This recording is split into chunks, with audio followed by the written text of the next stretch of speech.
Hey. Finally. I mean, I got a lot of hits. There ain't really a lot of sleepers. I needed it. I'm producing, you know what I'm saying? That's what I'm trying to think. Berg is too arrogant for our sleeper section. No, I'm just Like, you're not about to call my shit a sleeper. I don't know, man. Like, Yeah, word. All right, so we could just for this one episode, I'll cater into your arrogance Yeah, that's what this is about. because part of the reason I like Berg, I like niggas that are arrogant that can support their arrogance. Yeah. Kobe, Yeah. Mike. Right. It's some more people I can think of. Kevin Hart.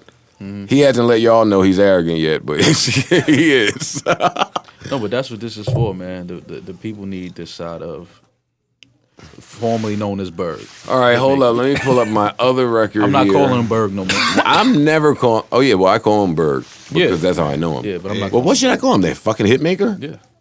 nah. Really? Nah. I can't call him the hitmaker every time I address him. And it's A, hitmaker, not Yeah. It's a A at the end. The ER is racist. We call him Berg because it's a personal Yeah, thing, but the it's world knows him personal. as. Yeah, you know what's funny? He might. Hell no, we about to start none. we gotta start. No, wait. No. That's why this is so great. Just because by mistake, you just start getting fucking. Oh man. Let me not forget that point. Oh. Let me just get my shit queued up right quick, because I love this song. I don't give a fuck what you niggas say. I done ate plenty of pussy to this song. Oh, wow. All right. Mike, hey, Pat, where you at? So you have not been recording all this great content. Oh, so you have been recording all of this great content. All right, and now that I know you're recording, let me do my little narcissistic drop. No Joe Budden. All right, how is everyone feeling? Salutations to all of the gentlemen in the room. I want to say salute to my YouTube viewership and my good guy Chris back there commanding that ship. Got my trusty co-host here, Maul to my left, Rory Lanes to my right, a.k.a. Irish McNasty. And we have a very special guest today. A very, I guess anytime we have a guest, it's special to me. Because I hate so many people. They're handpicked. Yeah. It's not a personal. Yo, really a lot of scrutiny and a lot of discretion really goes into how we go about these guests. I don't even know how that came to be. This happened very organically, I will say that. This wasn't... Well, let me tell you how this happened, and please don't say a word just yet. Let me tell you how this happened. Even though if you're on YouTube, you can clearly see who's sitting here. But for the people that are listening, Well, for the people that are listening, Yeah. right? And, I mean, if you're looking at him, he kind of do look like an old new nigga. He don't look like the same exact nigga. Yeah. He dresses better. His glow is different. he's glowed up. Yeah, he's glowed up. He's glowed up a bit. But, so, this gentleman and I have had some DM interaction, which is very rare for me, because I don't speak to men in DMs. Yeah. I don't even really open my DMs, Right. because you just get in trouble anytime you even look at one. Your girl is riffing. Why you look at that bitch? Some shit. So I try to stay away from that. But, so I've had some interaction with this gentleman in my DMs, right? But in my professional journey where I am, there's really no need for me to have extended conversation with this gentleman. I'm trying to retire. I'm trying to not make music. I'm trying to live a nice, sturdy, faithful, firm, good life here. And all that I know about this gentleman just reeks of havoc. Mm-hmm. Just reeks of trouble. Right? So I hit the group chat, because you just hit the group chat with shit. I say, yo, me and fucking Berg have been kicking it. Right. Just because that's a punchline. I shouldn't have even said the name, but that's what I said in my group chat. And then Maul says, man, get the fuck out of here. I said, oh no, you got Berg fucked up, Maul. And then somebody supported me, Amani. Then Amani said, yeah, Maul, you got Berg fucked up. No, but let's be clear, it wasn't about musically. Yeah, no. It wasn't that. Not musically, yes. Yeah. And I think that's why this is such a great, that's why this is so great, Berg, because I don't think many people know how great you are. Okay. Yeah, and I you know, I told Maybe in Berg- L.A., Yeah. in your mix, I'm certain that they know how great your talent is. That was a really Right. shitty intro. There was no drop, no Man, claps. what you want? All right, hold up, man. Hold up. All right, let's give him. We kind of went from Trey that. give me 20 What- minutes. That's Why- not the watch drop it- I was no, talking yeah. about. Wait, hold on. Ladies and gentlemen, with no further ado, Yeah. even with no ado at all, actually, I don't even like the word ado. Who uses the word ado? Why did they try to drill us with that in school? I don't know. With no further, is there another word synonymous with that? With no further hesitation. No, that's trash. Oh, okay. All right, with no further, Without waiting. all right, with no further ado, I have the legendary Hitmaker. Hitmaker. See, I don't like it without the R. I'm good without the R. Hitmaker. And I don't But you even have an know. accent, so that sounds cool when you say it. It's like Hitmaker. I don't even know how it No, happened. the drop sounds great. Right. Yeah, the I'm drop is talking hard. about me as a about to be 37-year-old man saying Hitmaker. Call me Hit. That's number. Say Hit. Oh, no, that's crazy too. Not really. I got in trouble I'm for, on. that, for that hit thing. might as well- It became a drop. I was about to say something just now that could have became a drop. I'm glad I walked away from that one because you can't call another nigga hit. It's just certain things you can't do. I mean, well, now that we got a personal relationship, you can call me Berg, whatever. We'll think of something for me to call you. But listen, pause. Yeah. Pause. If you no, listen out there. no, Hey, no, these that guys. wasn't too crazy. Yeah, but these guys No, get that wild. wasn't- These that wasn't guys crazy. get That wild. wasn't crazy. I That gotta, was crazy. I gotta Yeah. protect myself from the drop that, I wasn't would crazy. create. No, that wasn't crazy. That was. But listen to this. That's number one. And number two, Berg. Anybody that has ever had, and you're the exception, not the rule. Anybody that has ever had Hitmaker in their name, never had hits. They got like 2 hits. Tell me They had a who- little run. And Remo's my guy. Remo's my guy. But how many hits does Remo have? Oh, you gonna get Hits, Amani uh, gonna fuck you No, up. Remo is my nigga. I love Remo, but I'm saying there's another nigga out there. I've seen at least 7 Hitmaker niggas in the past 20 years, and I don't think many of them have hits. Well, not as many as Berg. Yeah, let's be clear. Berg definitely can wear that name. 100%. How did that happen?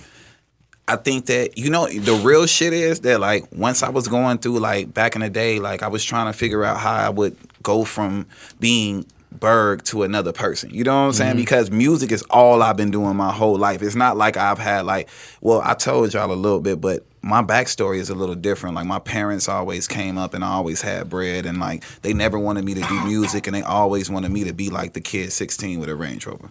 So I decided to go Like the Asian kids. yeah. I decided to go and be like, go sell crack and, like, you know what I'm saying? Because this is back in the day when, like, you had to be true to self. Like, no pun intended with the Bryson. Shout out to Bryson, but, like, you had to be really about that. You know what I'm saying? So I went with LEP. They're now known as LEP. Infrared used to be their name back in the day, and I was like their flagship artist. And I was like 14 years old, and, like, I was selling crack and, like, doing defiant things just because I didn't want to be like a fraud. Right. So within that, it now being grown, like, that's the dumbest shit ever I could have done in Yeah. my life. What Yo, you thought, you know- thought wasn't a fraud. You know what's funny? I want to know how to safeguard against that as a parent, because that's the story a lot of times where your parents are so able to provide, and maybe they're sheltered or some shit. And now you just gonna do some fuck shit. It's a difference though right now because you're in hip hop and your kid likes hip hop. My mom was like taking me to school, drinking a cup of coffee, like slapping me, playing Anita Baker. You know what I'm saying? And I was listening to something that was totally different, which I you love was her. sleeping on Anita then. No, I love her for doing that because now that you know what I'm Okay, saying? yeah, That's yeah, where yeah. that whole R&B, the whole vibe comes from with Right, me. You know what I'm saying? right. But I think that it's a disconnect in that generation. Now, this generation from 2000, early 90s to where we at right now, everybody's pretty much in the same pocket. Like, your dad likes Jay-Z. Like, Right. you know what I'm saying? Like, Right. my I see dad what you're just saying. put on the hip hop because I was so in love with hip hop. They were Yeah. more R&B based. You know what I'm saying at that time? All right, That's a good punch, man. I like that. That was sexy. That was so sexy. We can just leave that there like that. Hey, we punched just now. Now, a few things, and just for some context and some backstory. When Sexy Lady came out, Right. I was looking for a hit myself in my career, Okay. right? And I like that beat a lot. Really? Boy, that beat was hard. Those drums are That very beat, underrated. I think that beat and that song is Yeah. criminally slept on. Yeah, it is. So I need to put my Berg book bag on there. So that's one. I wanted that beat. Right. And that song was kind of dope. And then it added insult to injury that a few people started to hit me and ask me if that was my record. Oh, word. In New York. Okay. Anyway, in New York. I was quiet, I had low. I had Joe Budden bars back then. Like Listen, they said I was Rasheed Wallace when I came out, man. You just gotta take you just gotta take what you could get at some point. Right? So then there's that. Then it was the Ray J hit, and that's still big. Yeah. So all of that is successful, right? What was that? Sexy Can I? Was the name? Yeah, Sexy Can I? He had a lot of sexy records, man. No. He was real. No. He was extra Berg was sexy. trying to be- This is where I Young want. McSexy. We gotta bring it back. So look, "Sexy Lady" was a record that was created with me, my brother Rob Holiday. You know what I'm saying? And a guy named Junior, who I attempted to sign back in the day or whatever. And it was a young nigga, the Spanish dude that was singing the hook. We literally made that in my manager at the time's like house on a laptop, running back and forth. I was recording and doing it. There is no mix to "Sexy Lady." It's the 2-track that we did that night. From there, I was like a little young nigga, and I went to the club, and I think the club was called Privilege in LA back at the time. And I would go in there with a chinchilla fur coat on, and like I'm in LA Mad with extra. a chinchilla, mad extra. Right. Stand at a Man. DJ booth and perform "Sexy Lady" every night. And this was the hottest club. So shout out to my bro DJ Echo. He allowed me to do that. He still is a heavy DJ out in LA right now, and he worked at Power 106 at the time. That finessed me into a mixer meeting. My weed man was my manager that I lived with. Shout out to him, whatever. And from there, I had a mixer meeting with Power 106, and I went in there and told my life story, and like I cried. I ain't gonna front. I cried in it because like in a mixer meeting, because like I was like I want to turn on an emotion. Like I went in there thinking that, but it was just so real for me at the time. And from there, my record just went to power rotation in LA on Power 106 before I ever had a record deal. And that was the birth of "Sexy Lady." I didn't have no record deal. It was the #1 record in LA. And I was just a little nigga living at my weed man house with a beat that was created with the guy. Because you got to mind yourself, I was still in high school at the time. Well, I dropped out, but I was technically should have been. See, in I high didn't school. know that either. Yeah. So I told the guy, like, I remember I worked with Troy Carter back in the day. I wrote a whole album for this girl named Morgan Smith, who was signed to Interscope, and Eve was executive producing her album. And Troy was my manager back then. We kind of separated, and I was trying to find myself and what I needed to do. I received a beat CD from a producer that I also had started working with named JFK from Virginia. The guy, Rob Holiday, is from Virginia. He was in high school. He was like, sent me a beat CD. I'm like, these beats is tough. And then after that, man, I was like, yo, just drop out of high school and come do this. Like, come move in my condo with me. I don't know this nigga from nothing. I never met in my life. I told him, just come move in with me. I know what's about to happen. I think something's about to be great. These beats are amazing. A week later, he was at my doorstep, and we all lived in the same house together. Now, hence, it's 2017. He done 3 records on Bryson Tiller album. I was able to bring him in on Nicki Minaj's last album. He's under Puff, you know what I'm saying? He met Puff through me. He's been rocking with Puff. He did a bunch of Last Train to Paris shit with me. We did a bunch of that Last Train to Paris shit. That was way before ahead of his time, and his life has evolved, and like I was able to be a blessing to his life. Yo, I need all of those joints on the cutting room floor of Last Train to I might Paris. play that in the sleeper. I got a sleeper. That's I got one a of the most sleeper with underrated Puff albums. singing. Well, Puff's. I got a. Yeah, That Last Train to Paris shit is crazy. That's an underrated Super album. underrated album. Yeah. Love, It was love, ahead love of that its album. time. But I think that, and you just kind of, maybe by mistake, brought me to where I was going with Maul's reception to my initial group chat text, because when we got in front of you, all everybody said was, yo, my perception of Young Berg is wrong. Yeah, I told you to your face. I It's said, Berg, I all had you fucked up, and wrong. I apologize. I said, dog, I fuck with you. I'm mad it took this long, Right. but I'm glad I do now. Like, you are officially that. a real nigga. Unfortunately, especially over here on this side, the negativity is what flourishes in the media. One of the main reasons that I decided to take a seat in media, because niggas just slandered my fucking artistic name so much with a bunch of shit that was wrong, right? So now, today, but the word even back then for industry niggas inside, such as myself, was that kid's pen. And that kid, he's just a different type of talent. So again, with me liking the music, I got that information too. So it's no shock to me that here we are today, and behind the scenes and as an executive, you shaking this whole shit up. Yeah. Your pulse, you might beat the pulse. Yeah. That's a fact. Yo, and I'm not, trust me, I would love to hate. Yeah. That's what makes this great. I have an affinity for people who can support their arrogance, support your drug habit, whatever you have, support it. Yo. Your arrogance is supported. Yeah. I don't know how you crept behind the scenes and did it. I'm gonna tell you how. Okay, so not only me, I have a great team. You know, I've been doing things myself for a long time, and like I started in Miami and just like decided like, let me tell you the whole evolution of the shit. A great team is very important. That's not highlighted enough in hip hop. Yeah. Right. In this business period, a great team. A great team. So from the rip, I remember I was in my DMs on Twitter, the same shit, and like I was thinking about it, like because I was signed to Epic Records, and I remember I did a record called Outer Space, like after the business and after all that, and like I was making auto-tune songs, and this is before Kanye put out 808s and Heartbreaks. I was still on the Scream tour with like T-Pain, and like I was really picking up. Don't get crazy though. Yeah. Hold up, don't get crazy. Hold up now. Business to you. I ate plenty of pussy to this record. We can't just casually say the business. Yeah. Hold up now. Look, definitely a hard look at record. Berg with the Wayne, before Wayne. Yeah. Come on, Wayne might have stole the from you. We gotta start giving niggas that credit. Hold up, man. All right. Dog. Fam, let's just have a moment of silence and appreciate this. I'm an R&B nigga. I don't care about none of them stories. This is fire still. All right. Yeah. See, I ain't never. All right, chill. Yeah. That's crazy. But all right, go ahead. So from there, I had that record. That record went platinum, and then from there, I had put out a record called Outer Space, and you know, E1 kind of like came to me and told me that it wasn't gonna work because it was too much auto-tune. It wasn't into artists singing their whole songs auto-tune. This is in 2008. Good old E1. So way to stray a creative away from an idea, E1. I was kind of taken They back. good for that. They are good for that. And then from there, like, not to mention, this was the real bullshit.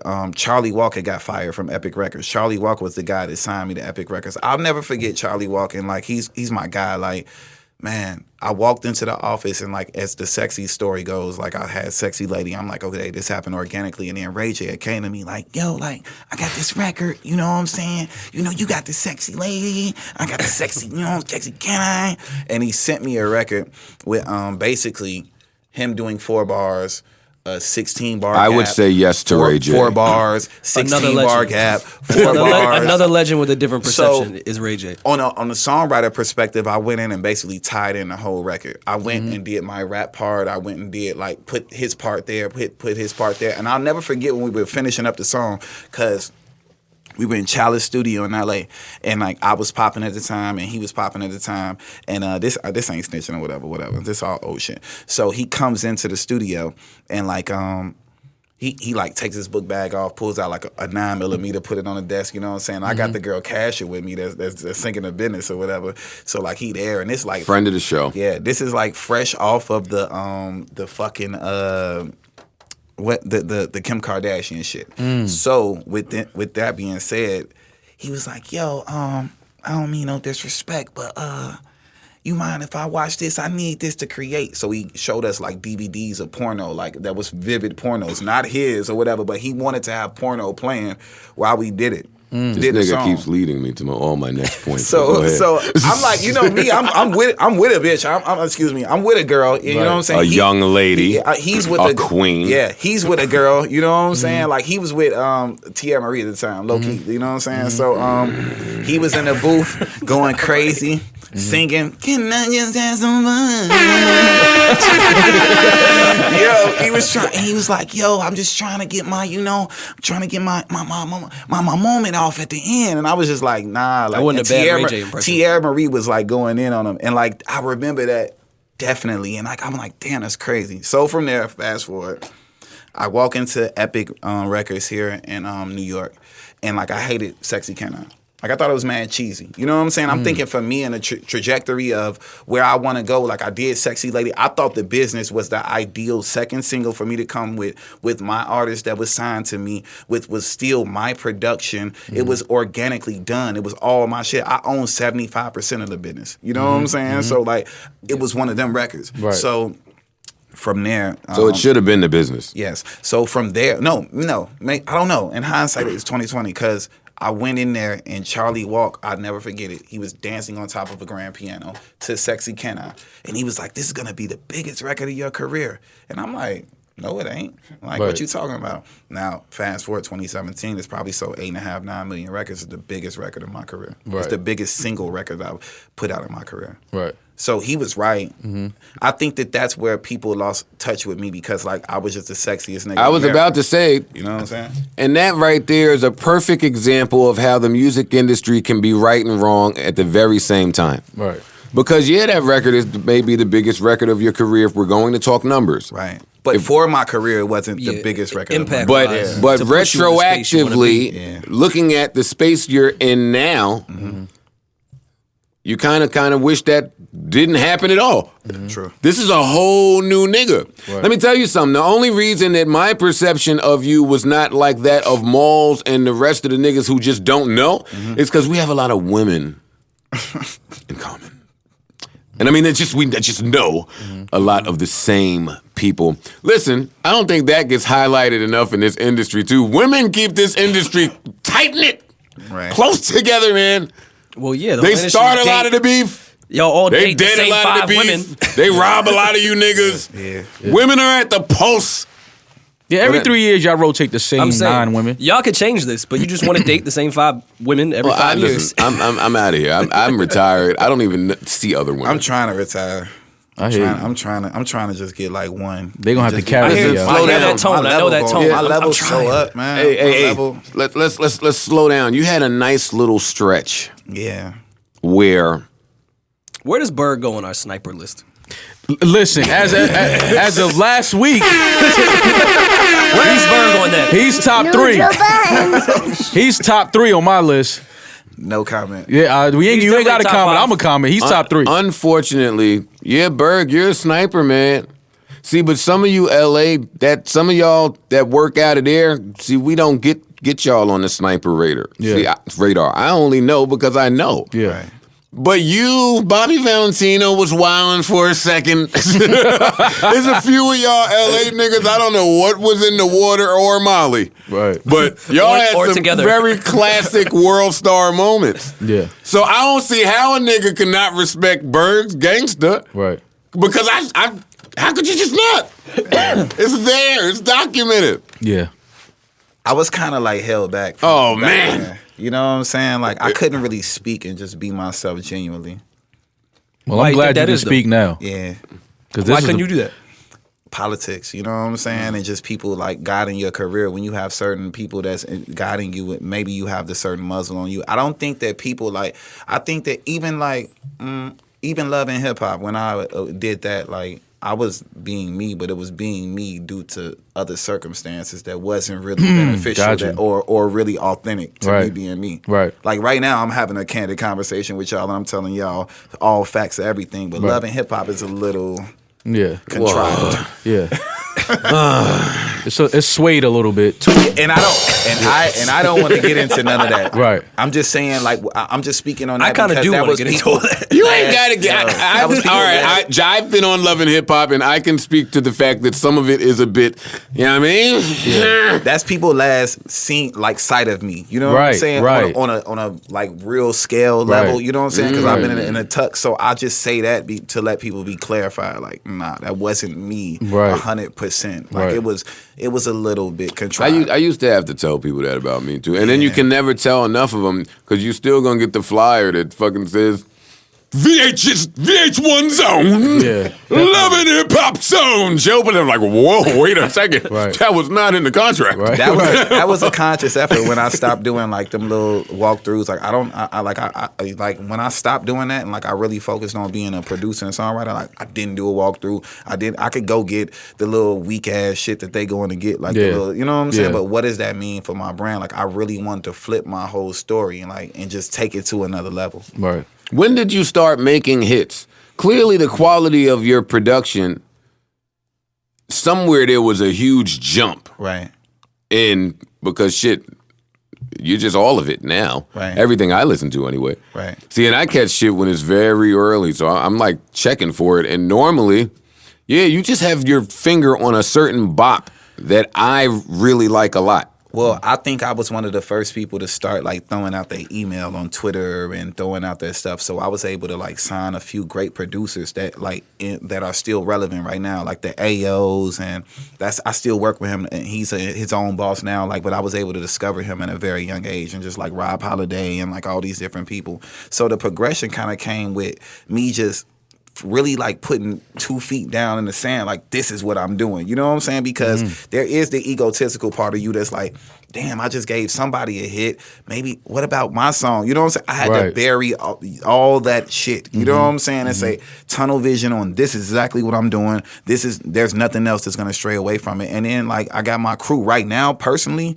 Right Now Sound, that's my team that I work with as well. Shout out to like all the producers that I work with, Smash David, Cardiac, I don't want AO, the core group. I just don't want to, OZ, Tech, I don't want to forget anybody because they all play a major part in what I'm doing right now. And I think that a lot of other people that were before me kept people in the dark side or whatever. And me, I'm empowering people, and that's what my biggest gift about being in the business. And is that a Rodney Jerkins diss? No, not at all. That's an anybody diss. Is that a Timbaland diss? That's an anybody diss. Hey, has anybody seen fucking... Wait. Oh, that's fucked up. What happened to Homeboy? What was Timbaland's dude that was making all them Timbaland beats? Danger. He's still... Where's Danger? I was going to say, Danger's still around. He around. He had his own... What's Danger doing? Wasn't he just on Meek's last project? I don't know. That nigga made... Whatever he's doing, I bet his talent level is greater than what the fuck his output is right now. I think it's a monster, but he also pretty rich, bro. Like, and I think that's what the whole like the big deal is like maintaining the balance of being extra rich and not because I'm gonna keep it 100. Like I done been an artist. Like I'm working harder than you, but I'm working hard on one thing. Right. I'm working hard on making records harder than you. Like when you're the artist, you got to travel, you got to do interviews, you got to do this, you got to do that. You're working hard and making the least. And then I'm going like, and that's why like I might even call this shit fill in the blank records. You know what I'm saying? Because it's like I'm gonna come and deliver you your album when you see me off the rip because I've acquired such a catalog that I could just play you demos all day until you love this record, and we leave with like 10 records. And that's the whole move. Which brings me to Giovanni. Oh shit. The illest. Giovanni, who I was recently introduced to when we went to the studio. I've spent the whole weekend in Yung Berg's studio session. And boy, do I hate that. I feel like such a thought. Because that is a thought move, though. Oh, my God. Did you text everyone and tell them you were in the studio? We DM'd each other. I gave him my math. Gave you math. Let me get your Showed math. up at the stew. Yeah, I came up to the stew with a few of my friends. Came to the stew, sat on the couch. Definitely posted a snap or two. Used all the vices. Yeah. Yeah, snapped. Ew. In the oh, my God. Nah, you definitely a hoe if you call the studio a stew. I'm embarrassed. Hey, but I always told niggas, in another life, you know, because if I'm of the belief that we have to come back as someone else, and I'm not going to get that deep because Rory's stupid. Please don't. But if I'm of that belief and I come back as a woman, I body Earth. I body Earth as an attractive woman. You'd be a thought for sure. You'd be a jump off. Yeah. Some of the most successful women. Yeah. No, I'm not knocking it. Listen, they glamorized Marilyn Monroe. Do we really want to talk about her? Yeah, you right. They glamorized Kim Kardashian. I won't talk about her because I love Kanye. Right. But I mean, they glamorized. Yeah, but America's we're a not piece of saying shit. you're gonna be that If y'all really want to ask me about my views on America, but I don't think you would be a Marilyn Monroe Kim. You would be an uptown Dykeman. Joe would be a bartender. I'm keep talking this I'm bullshit. not fucking for free if I'm a chick. A lot There's of a them wild ain't, but conversation. I mean, you know, You'd still be just a thot. No, because I think Maul judges chicks that don't fuck for free, but I think he would be of that ilk if he was a chick too. I judge chicks off of anything. I don't give a fuck.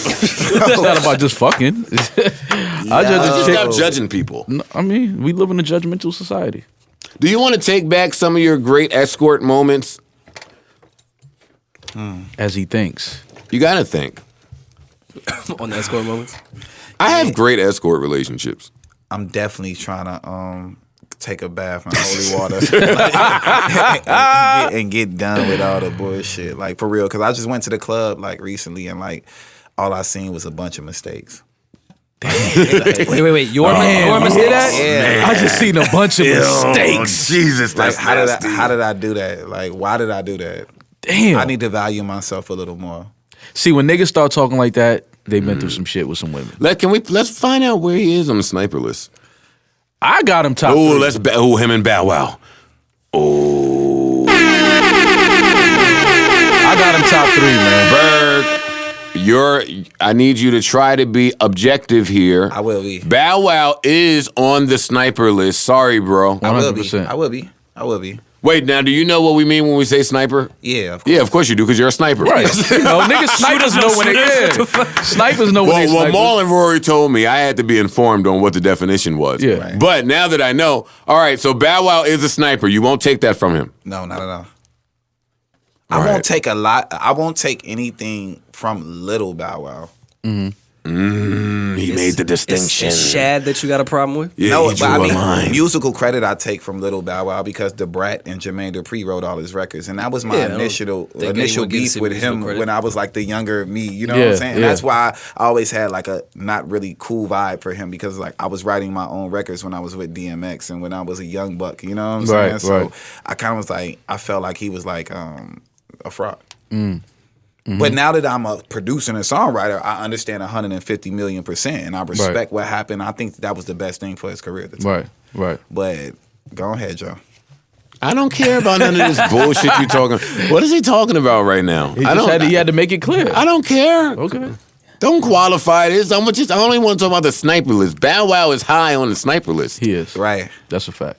Berg is underrated in sniper world and probably doesn't even want us to talk about how great of a sniper he is. Right. Not really. Not really.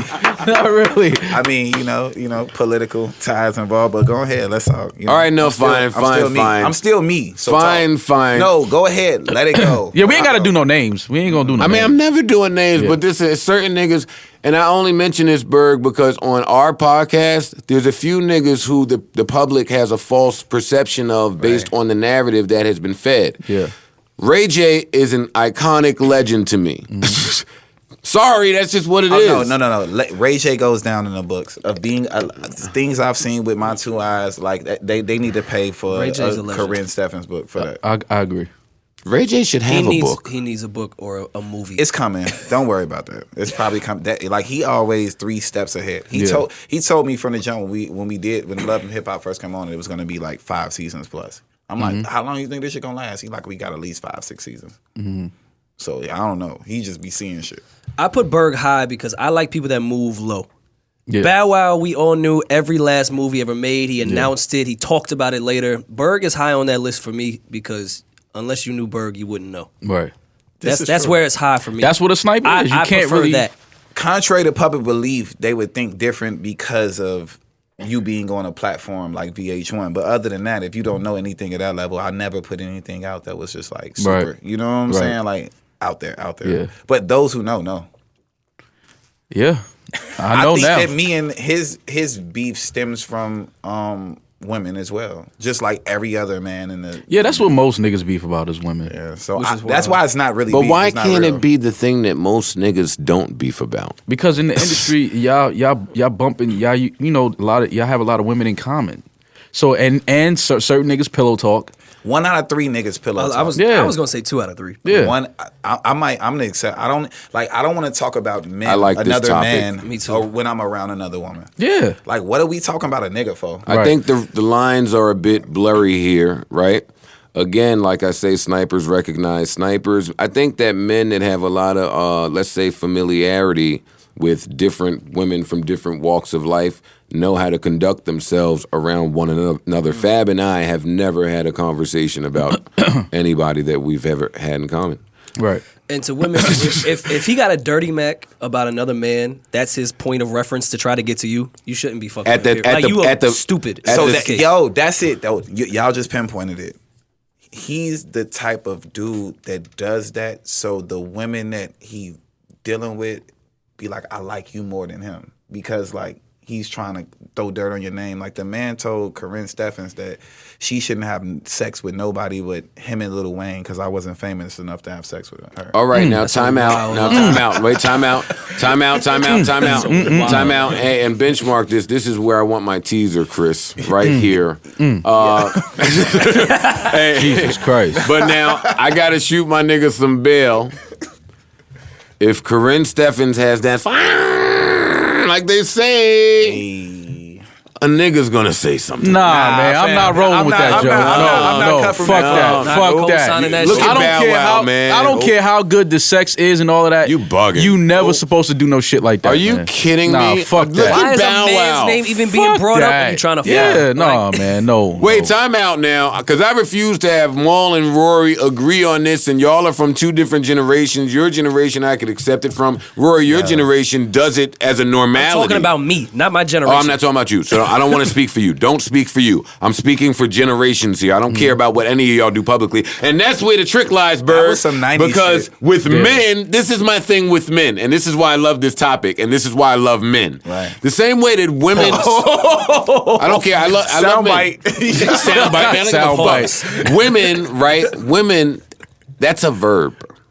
Women is a language Right. that women understand. Yeah. Right?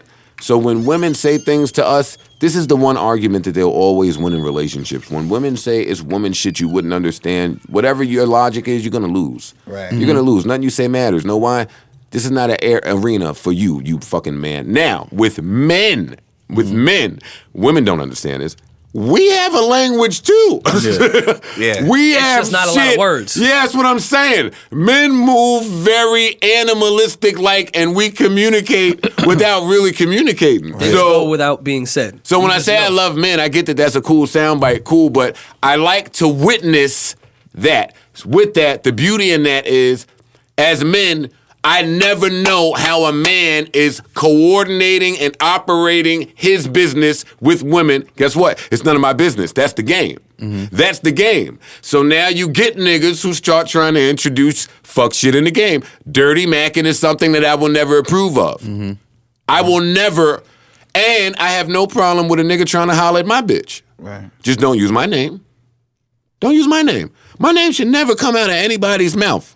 You shouldn't even let her know that you know I'm not her man respecting exists. that. Yeah, yo, me and not me, Maul maybe Ish and a few other niggas. Hey, niggas is so intricate with this. Niggas will deny knowing their friends. If I've the bitch is definitely bad done enough. that. Wait, what the fuck is I've definitely done that. I've definitely done Wait, you that. know Maul? Now, I know a lot of Mauls. What Maul? Maul from? Oh, Maul, you do the podcast with? No. No. I've definitely denied not knowing. No. I don't know, Joe. I did that I shit hate last that week. nigga, actually. Yeah, I don't know that nigga. I did that last week. Like, For sure, you have to do that. So what you're saying, if this is proven upon by a jury of Bow Wow's peers in the court of law that he conducts himself that way, You gotta take him to homie court. Yeah, go ahead. it's a little shady.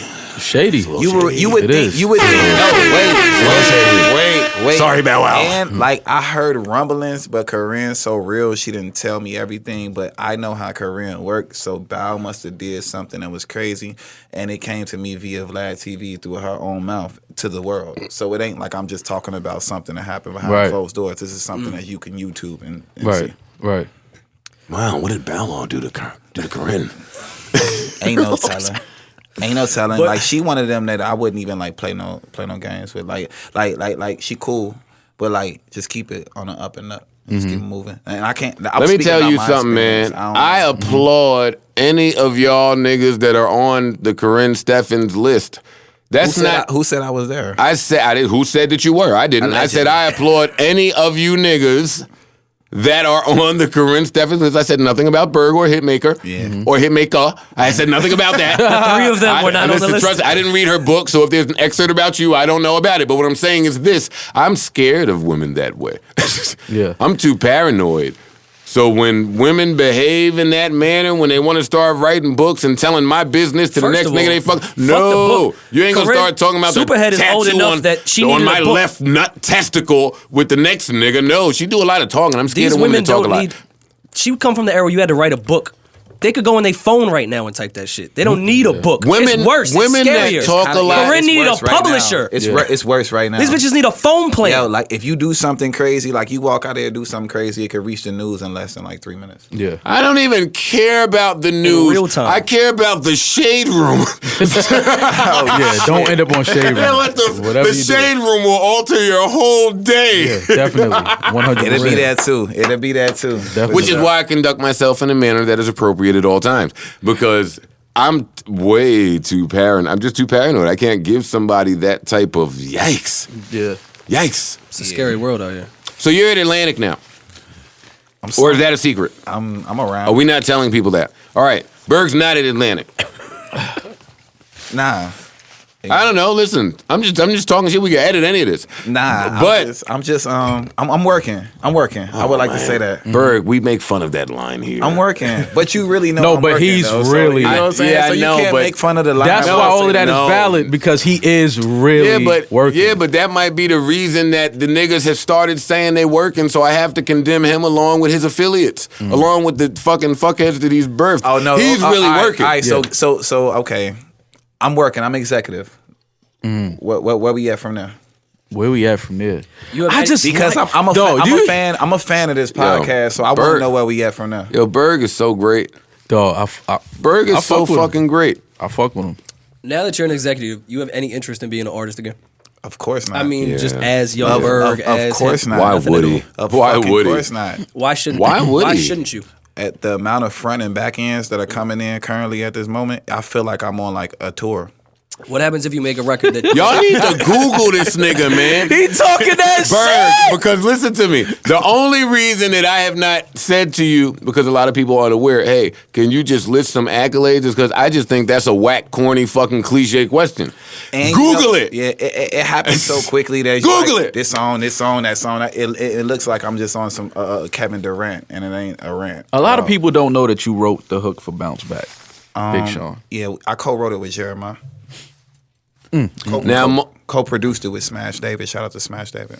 Now Jeremiah is Berg's man. That's his guy. That Berg is his thinks guy. there's some type of that I have some type Wait, of beef with rewind. Jeremiah. The hook is co-written by Jeremiah, myself, and Big Sean. Definitely, you know, when you get a demo, he Yeah, I get it. So of I don't course. want We to. ain't gonna take nothing away from Big Sean. No, I Yeah, can't take that. No, I'm not that was saying that Sean. was clear that up. Yeah, I'm we're not just gonna saying play them Berg games. played a part in Yeah. the creation Yeah. of it. That's Yeah. all we're saying here. Yeah. Don't try to Vlad TV our soundbite Right. here. Please don't. I'm gonna fuck you up, Vlad.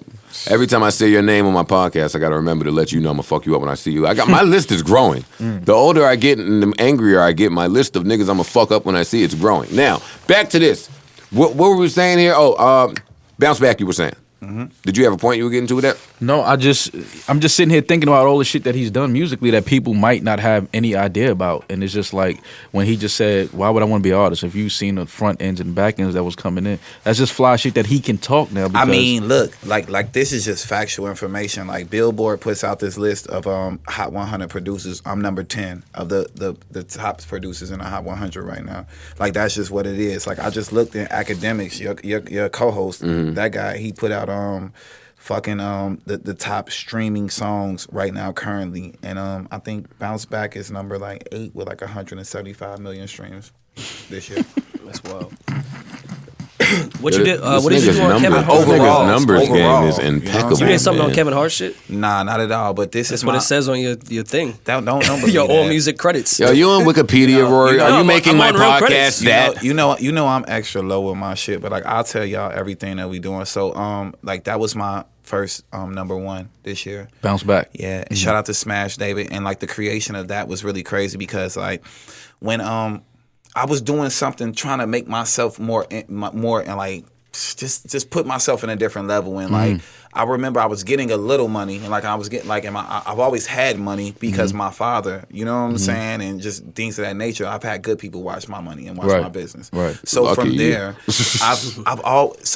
I decided to move into a 15,000 square foot house, and just by myself, like on some real like egotistical Stunt on these niggas, man. like dumb shit. That's a you know what I'm stunt. saying? Like I moved into a 15,000 square foot house by myself. Didn't have all the furniture that I really needed, you know, and didn't have the time. It was either like I was gonna put time into building a house, or I was gonna put time into like I did at least to own two. So I was thinking like maybe I'll keep it. You know what I'm saying? I set up a studio with a laptop, a mic, and an Apollo, and Jeremiah came over my crib. At this point, me and Jeremiah have been cultivating our relationship. We've had mad records together, you know what I'm saying? And I just moved in the crib. He was excited for me as well. We did Bounce Back, I Think of You, and H-Town, a record I played for you guys in the same sitting. He was in my in the closet, pause, with like no booth set up, you know what I'm saying, and just like on a laptop, like how you guys got set up. That's why I don't like that you think I have a beef with Jeremiah, because that nigga's talent is through the fucking moon. Yeah. Like Definitely. I can't say enough about now we had that little she don't put it down friction that I don't And that think- was just all miscommunication. Can we clarify that, because I spoke to him earlier. I want to get some clarity on that just while we're here. Well, again, let me be clear. I've never spoken to him about this, so Y'all I will don't, soon, I don't though. know. I Y'all don't will know. soon. I don't know his side of it. But on my side, I just always fall on the side of music. Right. So when Tank and I create this record, and then you bring it to the label, I hate labels anyway, and the label says, yo, Tank is an old fuck, let's try to put somebody young on it. And then I say, all right, I have no idea, y'all do what y'all want with that. So then they send it to Jeremiah. Jeremiah does indeed take the time to, and which is great, a solid, I appreciate it. He took the time to do it. He wrote something, he sent it back. I was loyal to Tank and what he had written in the record that I had married to.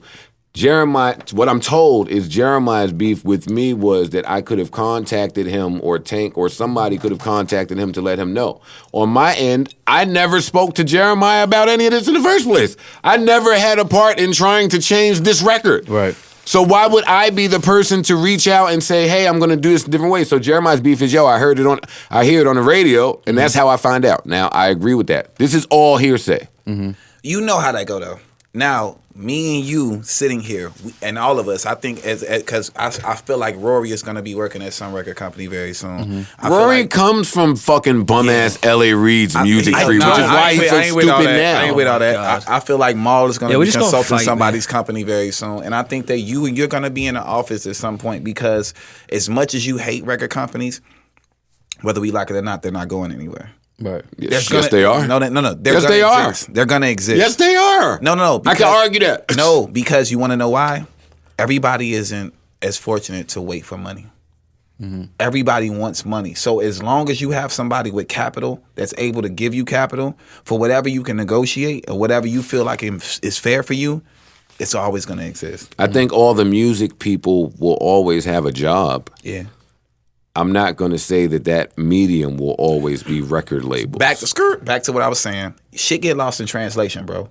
Yeah, like the that's true, same too. way that That's a you fact. said that you didn't know or he didn't know or whatever. I Yep. could definitely see my brother Jay being like, yo, I feel some kind of way, because it might have been presented to him, which every feature is presented to him. Even when I present a feature to him, like, yo, I need you on this. This is what I'm going to pay you. This is what I'm going to do. Granted, this was years ago, and this might not be where he is in his career right now to get that type of seniority to where it is right now in 2017. But you know it got lost in translation. And that's how the bullshit begins with every artist, with Of every course, person. I always understand that's that. because that's A&Rs and middle people that don't see. And that's what's the difference with me being an executive. Like, my general income is not based upon them paying me. You know what I'm saying? I'm making money regardless. So when I like go me into at the Complex. building, I'm going to say my mind and put my opinion down for the culture, for what I feel. If I don't think it's a hit record, I don't think it's a hit record. Now, I'm not the end all be all. I report to one person, Craig. Shout out to Julie.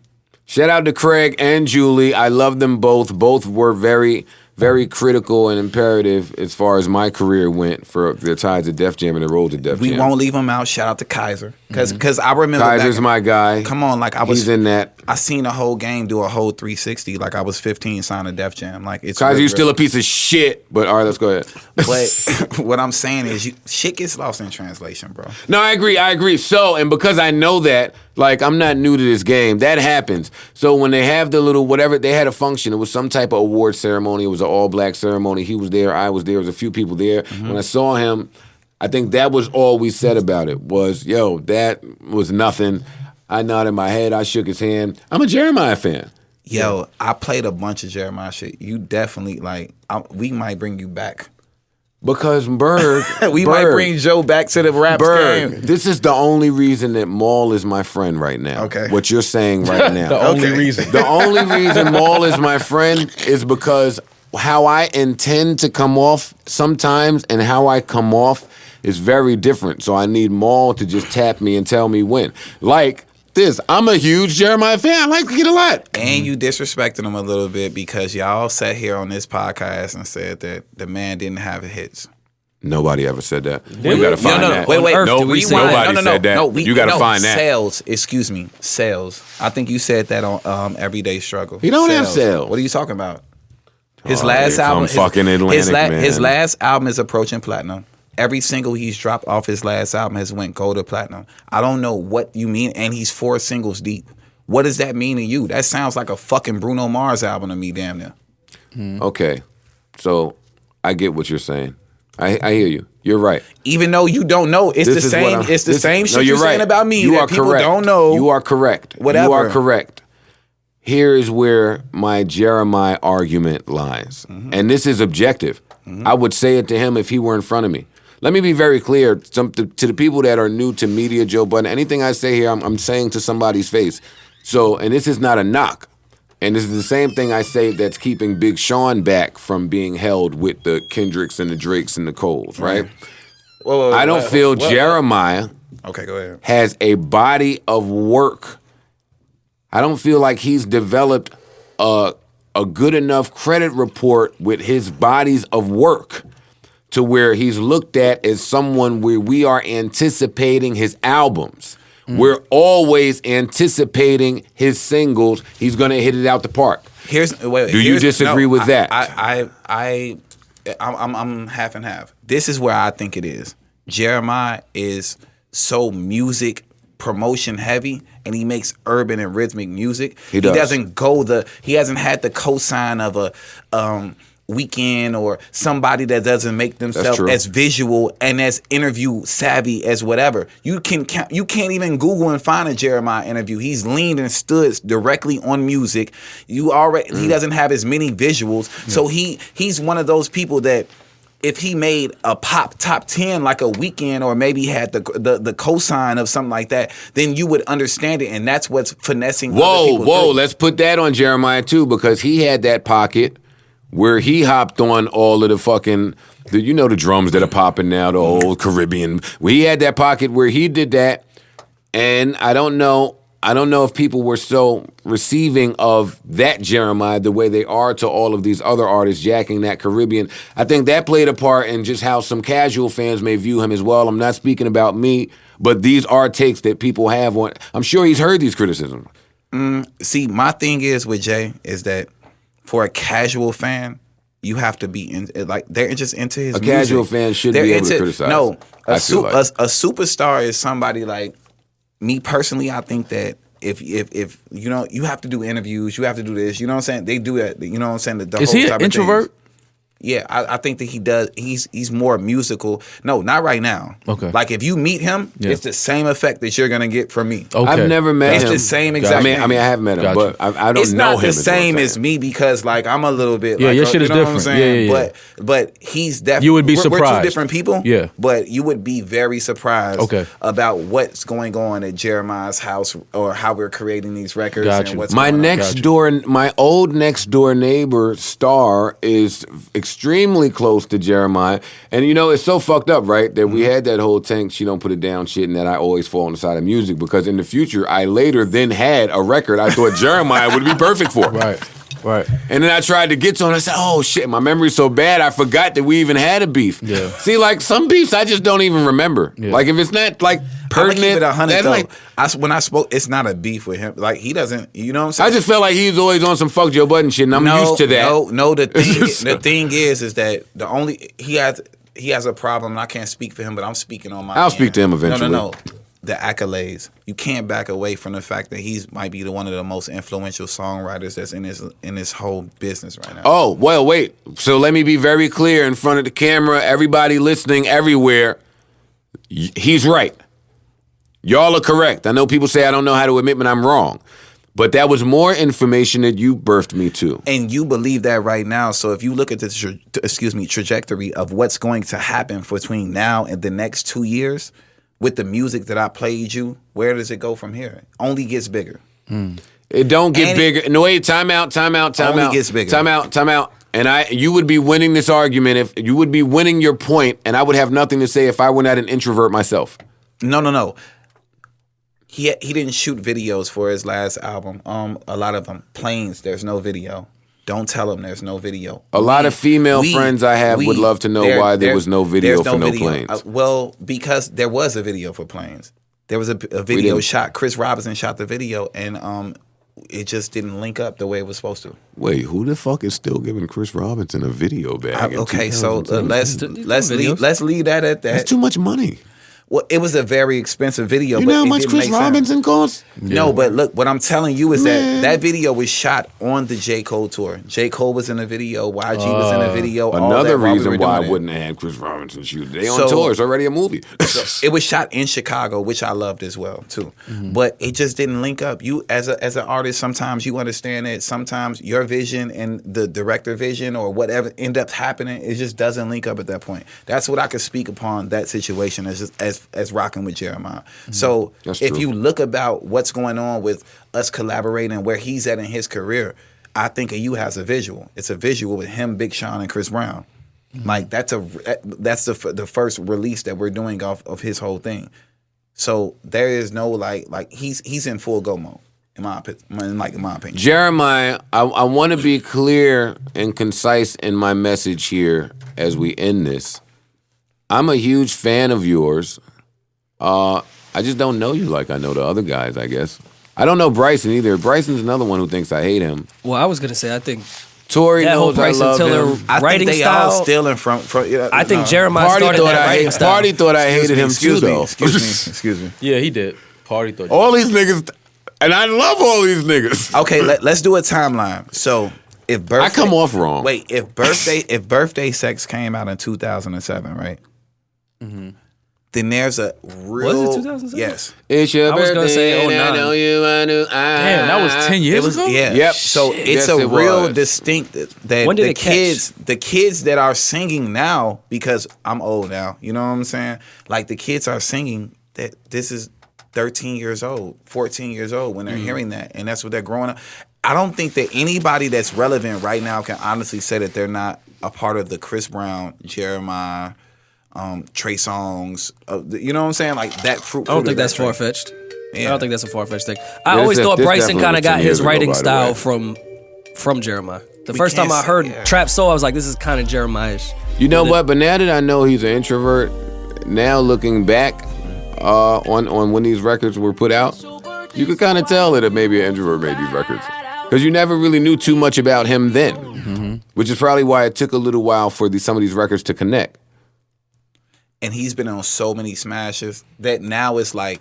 But he's another one who, okay, so all right, People great. want more. So that brings you to the what I call the Joe Budden fucking concept. I feel like I have shit. mastered this. That brings you to, if you're an introvert, because I know a little bit about that, how can you expect to really propel your career? You're not going to do what it takes. Jeremiah is not. If he is a true introvert, because now it all makes sense why so many people don't know this amazing story, and now why I had to meet you for you to tell me all of these things that he wrote, because he's not going to tell us. Yeah. Star from the fucking Star, who I think is legendary from Star and Book Wild Show. He came here and he said, "Joe, you got to tell the young people what you've done. Right. They're not going to know if you don't tell them." And I said, and that stuck with me.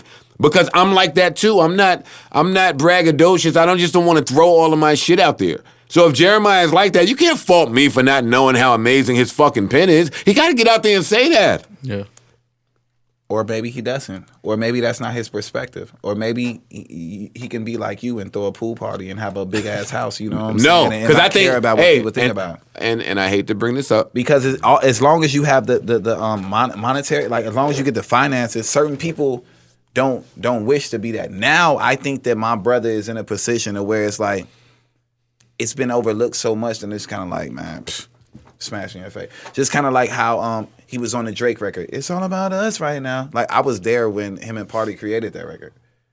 But and no, not taking away, like, because Drake did what he did. That was him. You know what I'm saying? But like, you know what I'm saying? But Jeremiah has actual vocals on that record. He doesn't have a feature credit.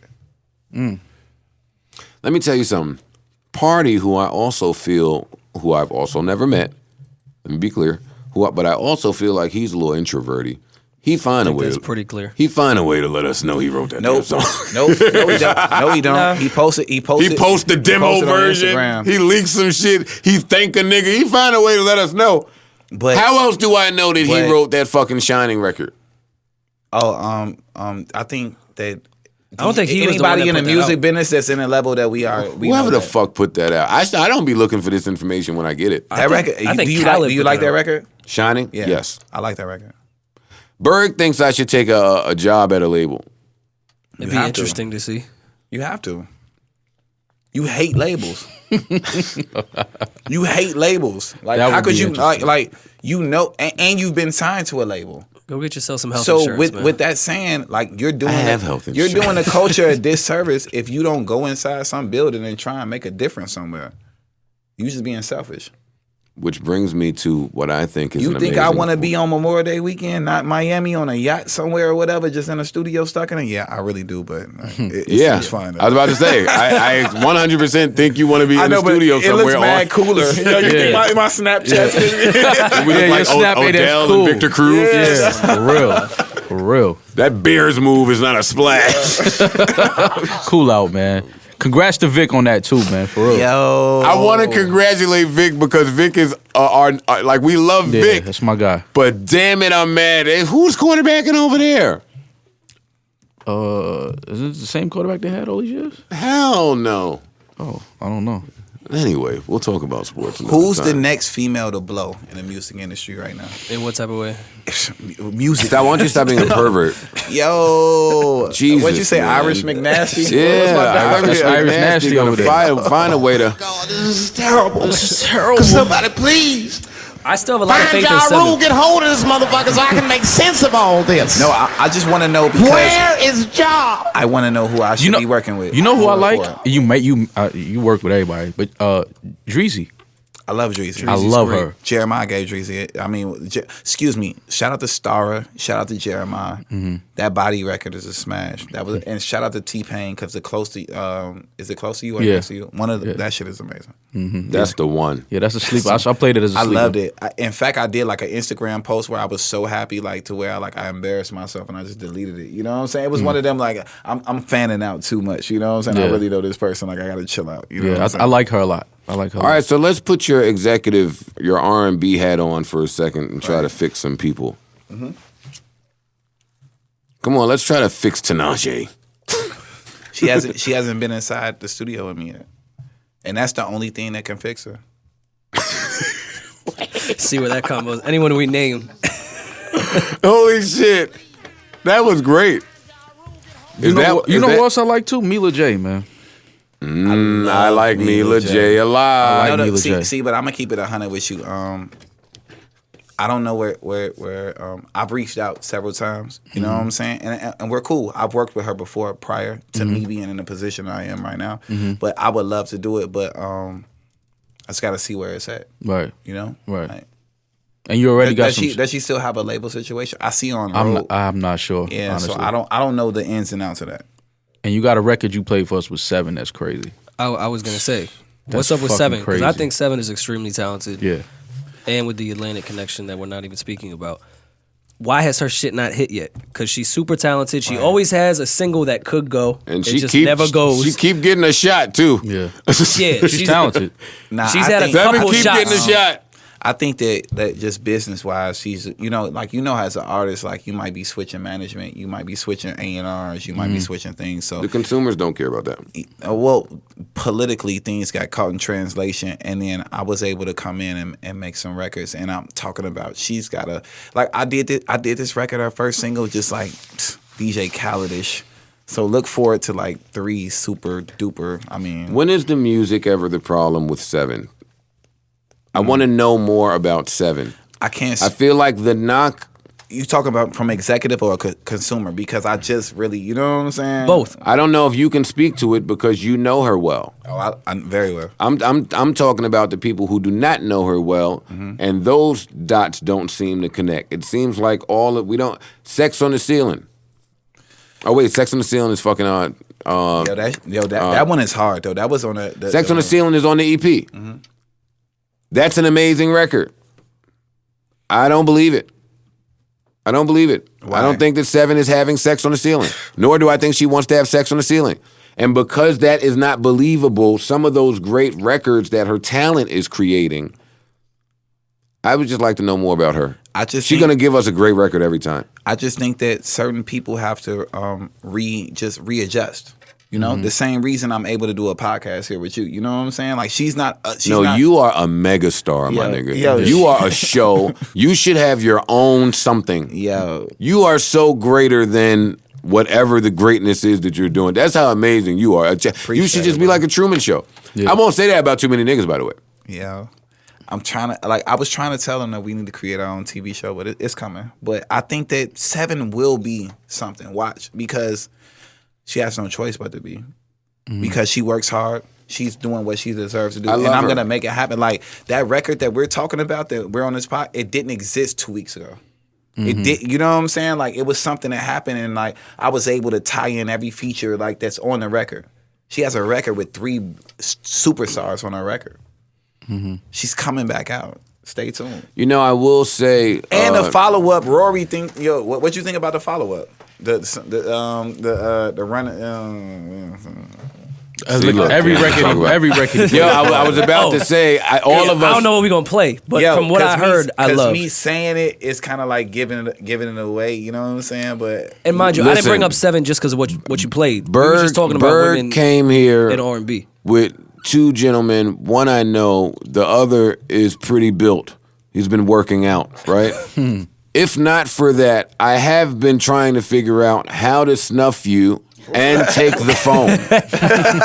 Man, I don't think I'm alone in that either. I think anybody that hears all the shit that's in your phone, it's fire in that phone. That's not even plugged in, by the way. Wait, fam. Yeah, no, we're gonna do Before that we get into that, Nah, there's one artist I want to ask him about. We gonna wait. Chicago Oh, Connection. Blue I don't know Balls. where she signed at. Blue Tink. balls alert. Pause. What'd you think of Tink? What happened to Tink? Tink had such a great What do you first mean, what rollout. happened to Tink? Can I be honest? Please. Because I think she's super talented. From an executive point, and I don't want to offend nobody and me just saying this, but I think that Timbaland put a lot of pressure on Tink. He went out and he said, making her do the Aaliyah cover you know was what I'm tough. saying? That was a tough way to start your career. That's a the big- weight of the yeah. world on your shoulder. You know Yeah. what I'm saying? So you couldn't really like express your individuality. Right. And she did a remake as no, he said that at a Fader Fort that hold on. Yo, Tim, I don't know you, so don't kill me for that. But this is just me being a consumer and executive and watching this. So at Fader Fort, he went out and he said that he had a dream and and Aaliyah told him that this was gonna be the next person, the next coming of Aaliyah. And he said that at Fader Fort at South by Southwest. I remember and then that. they put out a record that was the 1 in a Million remake. And I just think that was a lot of pressure. I think that she's very talented. That's heavy. Just listening to that is like, I like that song a lot, though. I love the 1 in a Million song. I think the shit is hard. She did But it justice. I think for what she It's could not do as hard. for a It's not classic as like hard that. as come on. Like what are we saying? Like you know what I'm saying? Yeah. Like I mean, but let's be clear. when no. See, and this is my issue with you, Joe. Like on this, because it's kind of like I remake. Like I'm the new track masters. So for that situation, I didn't like Timbaland and you remaking the record again feels a little.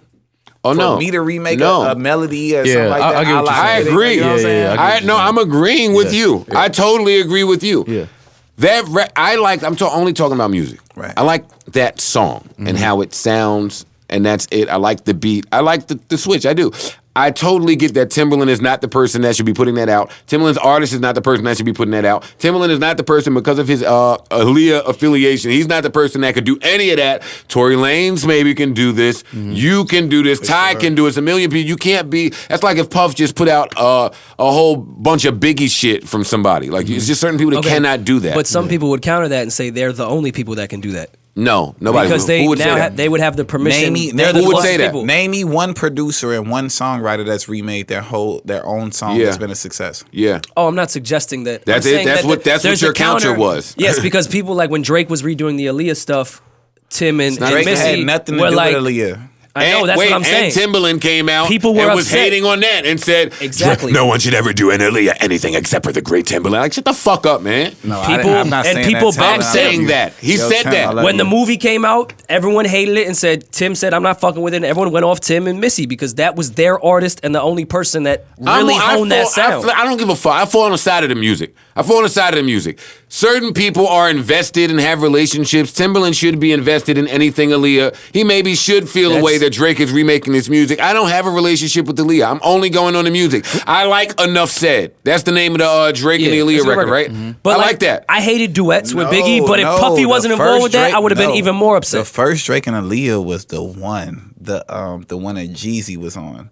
That Let Me Know where he Oh, yeah, sampled yeah, that off shit. Thank Me That Later. shit was Yeah, yeah, yeah. crazy. Yeah. Great record. Yeah, but that wasn't But it really was released. promoted and marketed like no, not as a joint project. I feel what you're saying. I feel what you're saying. Yeah. this was an Aaliyah record. Yeah. Yeah, that happened.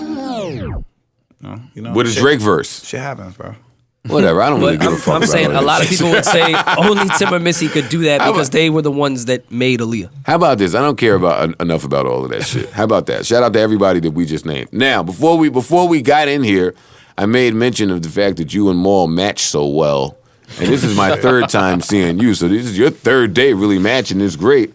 I'm impressed that you even have the wherewithal that it takes to be out of town and still match. Yeah. Yeah. Hey, Yeah. motherfucker, I match. know, What No, up? like I'm gonna keep it 100. Like, ever since like I've watched a lot of OGs do shit. I've watched Irv Gotti. I've watched like I'll never forget. Like I'll tell like a real candid story. When I was signed to Infrared or LEP or what people want to call them or whatever, they're from Chicago. They were crew, whatever. They was back in, I went to LA and when I met DMX, I went to What These Bitches Want from a Nigga video shoot. And How old were you then? Oh my I got God. 13 and a half. Wait a minute. Wait. And I was Time smoking out. trees. No, just I was shut up, smoking, man. No, you can't just casually say certain things. Yeah. This was These one of the young best- people don't know the greatness of the DMX What These Bitches Want from a Nigga video. That's one of the original videos that niggas started to learn about themselves from. That's a fact. That's one of the first videos that niggas paused and rewound. Yeah. That shit was so crazy. Aaliyah was there. I never forget that. And like I got like on some ritual. I'll go there later. But I went and I was introduced to X, and I went in a trailer. So you're just gonna back away from the good story, huh? Just give us No, some what? other shit. No, I'm at What These Bitches Want from a Nigga All video. right. Mm-hmm. So I get to What These Bitches Want from a Nigga video shoot. I'm with the Chicago niggas, you know what I'm saying? Mm-hmm. And shout out to E and rest in peace Law and all the people, you know what I'm saying? And like the street niggas, Mm-hmm. you know what I'm saying? So I go in there and I see X and like him and Dragon are like one of the biggest like state, like we had Paramount Pictures lot, you know what I'm saying? Like the video was a 3-day shoot, like it was one of the big boy joints, you know what I'm saying? So I'm there, him and Dragon are performing and shit. He gets off stage and he like, shorty, I'm finna go do this. I'm gonna see you later. And he opened his hand, there's a bunch of weed in his hand. So I'm like, all right, he must not think I don't smoke weed. Like I was like 13, like I've been smoking weed, you know what I'm saying? So from there, I get on this tour, but I mean, excuse me, the trailer, and he was like, rap.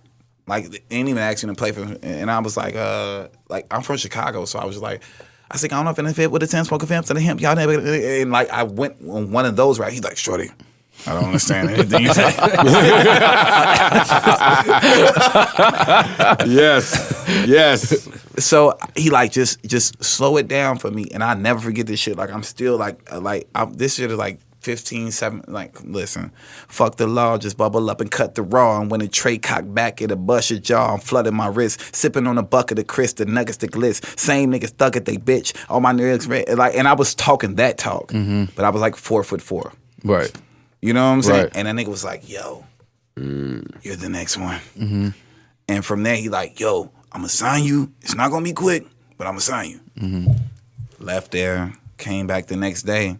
When I get to the shit, they playing my music in the trailer. Like, X is banging my demo, you know what I'm saying? Like, I had beats from Kanye. I had Jesus Walks on my demo. Like, because my co-producer Bugs was close with Kanye, and he had all Kanye beats. It's not the same song. It's not the same top level. Right. But I sang my own song over Jesus Walks. So they're playing Jesus Walks in, like, my demo. I'm sitting there. I'm smoking a blunt.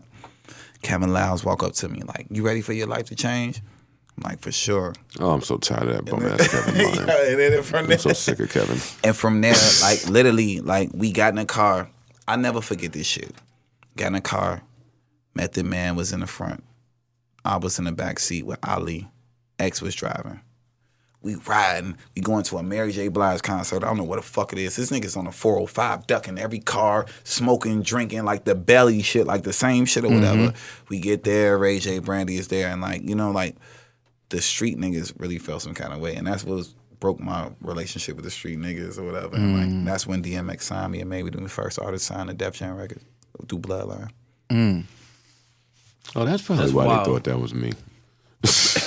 That's probably why I thought that was me. I didn't even know that was Def Jam. I had heard the whole Bloodline rumblings. I was signed. I didn't know that was a Def Jam thing. Oh, so now you're over it. All right, this is making some sense here. Yeah. See, this is all the shit people need to know about him. So now you're This type over of at shit. Atlantic, which is really Def Jam. Type. Yo, I want to thank Craig, you know. Def Jam's a piece of shit now. It's over there. All right, come on, Rory, defend it. I'm not defending it. Rory, Not you work at defending Def Jam. anything. Rory, you Yo, work at Rory Def is such Jam. a suit, Berg.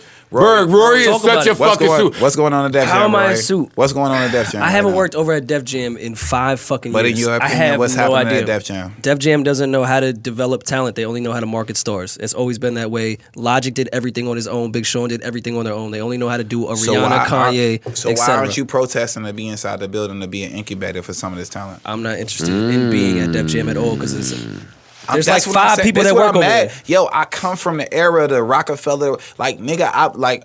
I'm fucking like in a Joe Budden podcast, and I've smoked weed with DMX inside Def Jam building, nigga. Wherever that address is or whatever the fuck. You it have was. some amazing like, stories, Like though. we have. Yeah. This is unreal. Like, Right. why don't you want to be an incubator Bro, for that? I'm of the Why don't belief you that wanna be- artist, because I know I could make an artist do it on his own. He doesn't need a label. Understand, I know your point was really good that if someone's fucked up and a major label was offering them, here's $100,000, they're going to take it. But I'm of the belief that I can make an artist do it without a label because I've been at the labels and I've been at independent labels. So you selfish? No, I think that's better for the artist. No? No, you, In the long run, an artist is- you think you got a better chance than a major record company with the right motherfucking shit behind it and the right contract or something like that. We ain't talking about no 360 shit. Everybody not Okay, signed to a that's a whole 360. different you mean to distribution. Tell me if you brought me something that you think that I wouldn't be able to bring it in, not 360 it up and get us a good deal for us to make something different to happen in the culture. I think you could because you're of the artist. You're And I not an think executive. You, could You for are other an artist. And I think that you could do it for other people just like how you saying Give me I the could hype do it up. for you. I'm with it. Go ahead. You said No. something in the studio, Berg, that I loved. You said how life turns around because now you're in a position like people's lives are in your hands now. Right. As being an executive. Yeah. Like you're the guy that can really make the call to change somebody's life. Yeah. Like that to me was very dope when you said that because I could tell like when you said it, you really didn't even believe it. Like it was like surreal to you. Bro, like I was offered like a couple different jobs and like the only reason that I was apprehensive of taking a job is because one, I can't be exclusive. You know what I'm saying? Like I can't be exclusive. I have to work with everybody because Right. I'm for the culture. You Right. know what I'm saying? Like I can't just mark myself off to a certain group of artists. Right. I Back wanna to do you that. being an artist and not an executive in that instance, which is why I think you'd be different. yes. Hey, he's so full of shit. I asked this nigga for a beat the other night. That nigga dapped me up and sent me on my way. I ain't get a beat yet. Listen. Where's the budget? Where's the budget? See, that's when that corporate shit come out. Hey, Where's the budget? you were saying, But what I'm saying is that I'm in a position to where like I've been an artist and I've worked with an A&R before. Even as a songwriter and a producer, I only know maybe 2 or 3 A&Rs that's like really about it. Right. That will go fight for you.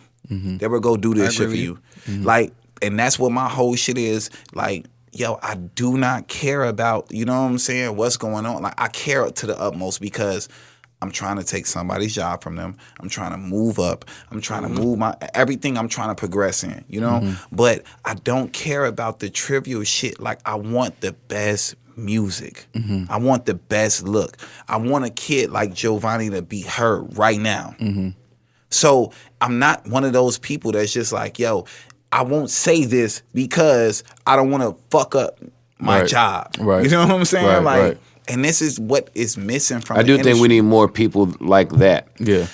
We need more people that's getting money besides that have more incomes. You know what I'm saying? Because that's where the stability comes. Because I can't blame a fucking 35, 36-year-old man that has a wife, that has a kids, that has a corporate job, that has this, that, and third, to even stick their neck out on the limb for somebody they didn't sign, that they didn't catalyst, that's somebody that Jay was just handed. Like, nigga, if somebody hand you a project and you got a family, nigga, and even though you feel some kind of way, you not finna be like, stick your fucking flag in the sand. You know what I'm saying? So many of former Def Jam employees echoed those sentiments, or everything that I say. They echoed those sentiments there, but again, you can't say that when you're trying to take care of your family. I'm just in a position, or you want to try to create a position for yourself where you're able to be afforded that luxury, because everybody's not doing that. Everybody can't do it. But everybody's not a real A&R right now. And I'm going to say that real like. that's a fact. Yo, I'm going to say that real in real life. Is that dead? Like, is A&Ring dead? Yo, listen, if you're not involved with the records, if you're not bringing records, if you're not doing something that's to affect the artist, you're not really A&R. In my opinion. A lot of niggas is just there. It's just titles. And I don't know, they're just there. Because what you guys say, and like how the whole music industry is now, the artist is the A&R. Yeah. So if I sign you, I really don't have to do much but just be with you and be the, hey, Make sure your it's shit me gets mixed. from this, you know what I'm saying? Give- Like, give you some send me the direction lyrics and shit. in. Yeah. Let me get the lyrics. Right. You know what I'm saying? Exactly. Yeah. No, it's dead What what it it is. Yeah. Right. It's not about you cultivating a record from start to finish. Your A&R don't even really know like who you should get mix your record to cater to your record. I know that Jason Joshua is supposed to mix every big record that I think is supposed to go number one. Right, how you spell Jason? How you spell Jason? Like, I think, I don't think the A&R is dead. It's just J-A-Y. like, I think remember this Sycamore. shit. I think Sycamore is an example of what an A&R is in 2017. Sycamore is 100% somebody that I respect. Is Sycamore on my sniper list? He might be. Sycamore's undercover out there. Salute to the undercover sniper. But like, Sycamore's amazing. Sycamore has done a lot. like what he needs to did be with respected. YG, I think that was real A&R shit. Like with My Crazy Life, that was it. A&R shit I watched to me. it. I worked on, like, I did a record on Mustard album 2 years ago when Sycamore was working on it with YG, Nipsey Hussle. Come on, I got so many, whatever, stop. Listen, yo. Oh, go ahead. No, finish that point because I have an And LA deeper question. than that, I have a record that I feel like is another, like, I did a record on Mustard last album that Sycamore was around for and all that, like the Don't Hurt Me record with Jeremiah, Nicki, and Mustard. Like it's just a lot of just different rhymes. I see these people. I know these people. Jay Grand, Sycamore, my dog 2. It's a lot of people that's really in it. A lot of niggas, I don't know. I can't speak for everybody, but I don't know a lot of people. Right. You know what I'm saying? How- Because I'm in my own your zone. It Yeah, sound what like I'm you saying? know a lot of people. It sound like you're in a lot of different pockets. How important are different writing collectives in LA? Because I'm not familiar with that scene. So it sounds like a It's bunch the of different scene people now. are getting together and creating like jam sessions, old jazz jam sessions. You have that now with writers and just creators, and whoever come up with it, you come up with it. What I'm doing right now, like me personally, like I have like I'm creating a new Motown in LA. Every hot songwriter is in my room. And not to mention, like, Where's your room? I'm gonna write that down too. What's the address? Ain't no ball. Shit, that's where all the writers is at. Nah, we're not gonna explain that on air, but at the end of the day, it's the new Motown, and I've seen everybody and I've only had this room for 2 months. I've been able to do 7 singles. I've been able to do Wiz Khalifa records. I've been able to do anybody that's in that whole thing. Like, just everybody is in my room with Jeremiah, Ty Dolla $ign. Like, it's ridiculous. And it's not even like I'm calling these people to my studio to work and have a session. Because I have my own crew. I have Right Now Sound. I have my own people that I work with. I have Aaron Ray, who's also an incredible artist that's signed to Interscope. I have people that I work with. So it doesn't matter, but people are just showing up. The same way you came to the studio just to kick it, it's more so than a social club then. It's more like, all right, let's all do records. And let's all see, you know what I'm saying? And that's what's happening in LA right now. Yeah. And nobody's fucking with it. And I'm doing it every day except Sunday because I want to take one day to go like, just give thanks. But It's important. other than that, I'm doing this every day. And I think that that's what like takes me away from certain people because I have a catalog. What else is happening on Give Thanks Day? Don't try to sound like you it's wake up lit. and Yeah, give I mean, thanks for 12 hours. It's one of them. It don't take long to thank a nigga. Yeah, I mean, you know, God, thanks a lot. Now. the chef could come, you know what I'm saying? Fried ice cream for you know what I'm saying? That's rich nigga shit there. He talking that rich swag. When you start frying ice cream, you got money. Berg. I don't have enough money to fry my I'm ice gonna fuck cream, up a lot of ice cream before I figure out how to fry that motherfucker. I'm gonna put Pepsi in some ice cream, but I'm not gonna throw it in a frying pan like a burger. Shout out to my chef, for all the fried ice cream. You're a real one. Yeah. Shout out to Chef. That's when you listen, man. This nigga's got money for a long time. Yeah, 100%. I normally judge the niggas whose families have money. Because that's like a cheat code. Yeah, it's like a scholarship, but no, Berg really got to that bag though. He got to it. Like Johnny Manziel he wasn't gonna really care about football. He ain't real though. He just wasn't gonna really care about football. Yeah. He ain't real. Like, I'm one of the realists. Like, this is one of the greatest, in my personal opinion. I'm working on, I'm not saying it is, but this is, I'm working on creating one of the greatest stories in hip hop and just in music history. I believe it. I 100% believe that. And you never see me in a club. You're going to see me on Joe Budden podcast. That's where you're going to see me. I'm telling this nigga that if you don't come to a pool party, if you never been to a pool party before, listen, we can set up a little workstation if you want to come there and work or read a book or some shit. You're never going to see me out. Give thanks on Saturday. Saturday. You're never going to see me and do then anything go back to work on but Sunday. being in the studio.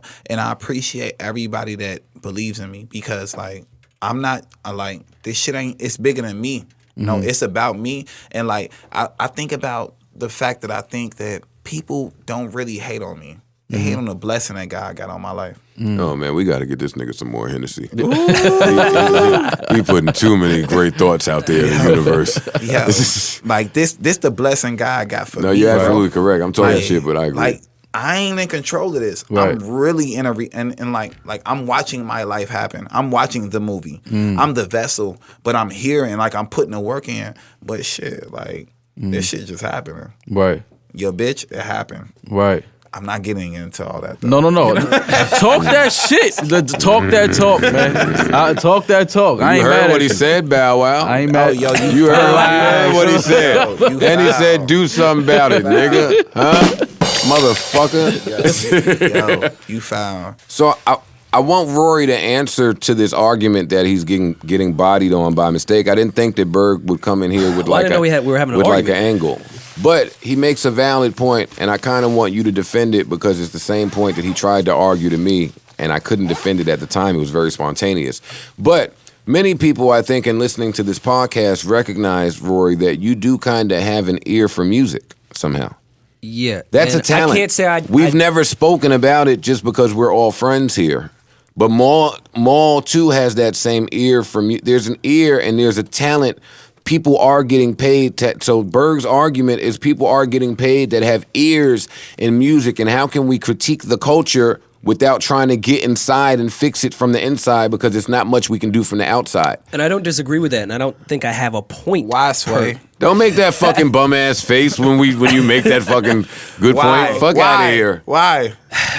The thing with Q the up labels, flex. Q I flex. have an answer, by the way. Q flex up. the thing with the labels as of late, He it's lied. just I lied. Y'all niggas worship him. They worship Rory? Slick. No one worships Rory. Nah, he out here. Yeah, word. I got fans. Never. You got it. You hate him. I was at Henny Palooza Said yesterday. nothing about him. Yo, fans Took a lot of pictures, man. Fans of Coney Island don't count, my shit. They count when you're about to get robbed. I hate to be the one to break it to you. First of all, if you're going to Coney Island First of all, without you think- muscle, you're the dummy, not them. You think 5,000 people came But from there? wait, time out. No, but let's go back time to out, the time root. out before you answer that. That's old Coney Island, and that's old Brooklyn. I don't today's Coney Brooklyn. Island's I still don't real. recognize. Coney Island's still real. The Brooklyn I know is not today's Brooklyn. So Of course let not. me be clear. That's a in whole that. other Maybe combo, though. white people are walking around freely in Brooklyn, and nothing's happening. Bed-Stuy is to them. Stuyvesant Heights now, so I can't Now, recognize that. Rory, he's got you up against the ropes. Honestly, I haven't made a point though, so I don't understand how I could be against the ropes when I'm not arguing. because it anything. appears you don't have a point. Bounce back. He asked nigga. me no pun. Word. Labels now, it seems they just play musical chairs. The same people just go from the same shit, and I got kind of frustrated with that bullshit. So I'd like to Play do that flex shit. again. Play flex again. They don't play musical chairs. Y'all niggas worship him. Is Atlantic not Def Jam from the last era? They just play musical chairs. It's the lied. same Lied. people. I'm lying. Tell me I'm lying. He's telling you that you're lying, Rory. Have I ever Never, ever said executive? nothing about Have I him. ever been an executive? We never you said just nothing about fucking Rory's lied. lies. We've never mentioned Have it. I here. ever gonna been an talk- executive? I'm not gonna talk over you. Did I gentlemen. did I play musical Nobody chairs? wants to Can't tell the talk with truth. Flex. I can't. I didn't even know it was still going. going. I'm not gonna scream over Flex. So am I playing musical Well, chairs? first of all, you denied in the beginning that you was even in Atlanta no, in no, this no, no, podcast. no, no, Now no, you're no, admitting no, that you no, were in Atlantic. no, Is that what's no, happening? No, I said I have aspirations of being an executive. Okay, bringing not- in blood like this. That's an actual artist that cares about music and not someone that just goes from label to label that has a family. And the whole point that you brought up, I'm with your side. I would go to a label if you had some authority there to do shit. We could do this shit on our own. Speaking to Rory's point, I think- Rory I has just now don't- boxed Berg in the corner. Yeah, I Berg, just don't need- Berg, Is this a Berg, case? Is you this have. is this a case? Yo, Is this a? I think this. Things, in fact, did progress, They did especially with Yandy and Berg, Erica. Rory I was makes, with Nina yesterday too and said this shit about 15 Rory, times. Rory makes an at brunch interesting yesterday. point. You have knew. a million hits. The labels are going to listen to you. Right. Rory has his ear Don't you guys have a million and hits? a West Side Gun hoodie. Y'all have a million hits. a good hoodie. SoundCloud, YouTube. I hate Rory the hype beast. I'm Rory, a hype Is beast. Rory not the biggest hype beast you've ever seen? Fam. I hope you're just trolling He's a now. hipster. But doesn't Rory have more Yes, hipster. Take influence? it back. But doesn't Rory have more experience being inside a building than a la myself? Yo, hey Rory, punch this nigga in the face, man. This nigga's coming with good points. I'm just Wait, I don't asking, see like, what you don't you mean. have more? You have more experience. Yeah, and which is why I'm just a saying musical guy. I know, and which is why I'm saying you coming in there is perfect because there's usually not a lot of musical people there. Right. And what I'm suggesting is There my is experience a there. lot of musical people in these positions, so like we can't It's can't coming up lie. now. You're right. Over the No, you're right. last It's 8 coming. years, Yeah. whether we say Dream, what you said, Rodney Jerkins, what you said, like come on, it goes all Yeah. the way back to that. putting No Polo ID the in Don, charge, I think was- you know what I'm saying. those shits is cool to me. Don't say that. So I have more experience with the bullshit of just dealing with executives that have been there for 15 years and are not interested So you're in jaded? those music. You're jaded? I'm a little jaded, man. Oh man, I'm a little jaded. I've said for years that Rory needs therapy. Thanks. no. Joe thinks everybody needs therapy. No, I think that you and Rory need therapy. I knew I was going to end up in that for sure. But yeah, Hey, I- Berg, I'm Berg with you. needs Maul, therapy. Maul, look, I'm look, with you. everybody I'm needs with you, therapy. Maul. Look, I Maul, just told you. good. Chris good. needs therapy. No, Chris The is cameraman needs good. therapy. Chris is fine. Okay, yeah. Them pants is a little. Them pants is. Listen, the camera. Chris got a cue into his own pants. Yo, you know why the Nigga say your pants therapeutic. Yo, you know why the camera They guy look like the always ink gets to shits. flourish? Because the camera's never on him. Yeah, He gets that's to a wear fact. these pants. Yeah, that's a fact. Yeah, but no, only you three need therapy. I have had years of therapy. What? Oh wow. Berg, I think if I took a job at a label, I think that my freedom and the same things that I chastised Charlemagne and Angela Yee about, I wouldn't have the freedom to speak. But you already, unless they would you be rich- hiring me. You rich, right? Yes. Okay, so. Oh no, yeah, I wouldn't give a fuck. All right, but so then they would whatever. fire me. So then what's the point? I mean, but you have to have some type of respect and some type of. I could. proof. I have. You can't I talk- have you- that. You can't No, you speak to don't. you can't speak to higher ups like you speak to academics. I wouldn't want to. Okay, that's not what I'm saying. That's not what I'm saying. No, I'm respectful. No, but you can still be very opinionated and get your point across and do it in a very respectable level. But what's the name of that position? Is what I'm asking you. A consultant? Well, Berg's just saying what I've been saying my whole career. Like, you just don't know how to talk to people.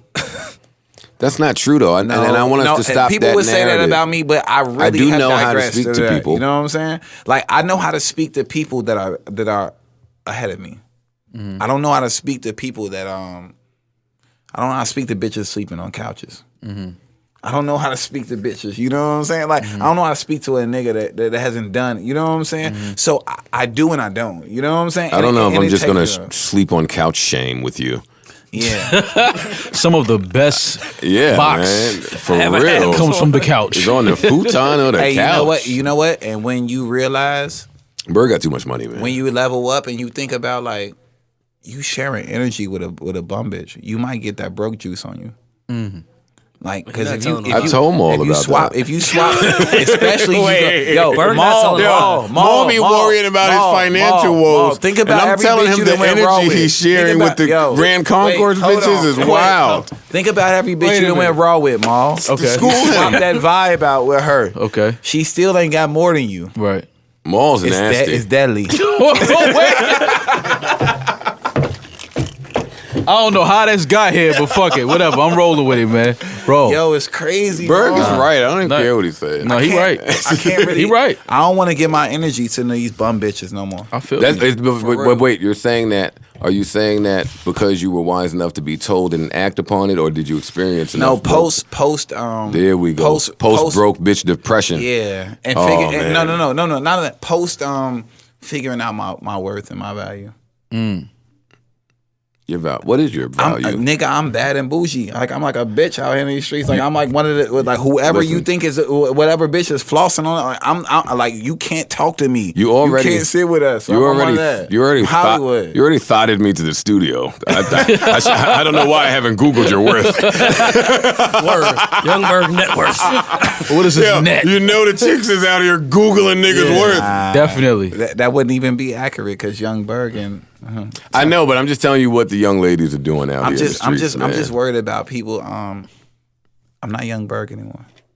Hitmaker. Yeah. As I watch you and as I listen to you, You're H&M. and I don't want to be offensive with this, Yo, damn, yo, bow, bow, bow, shots. I could see how, and I'm not very familiar with Tyga. Me But- neither. Go ahead.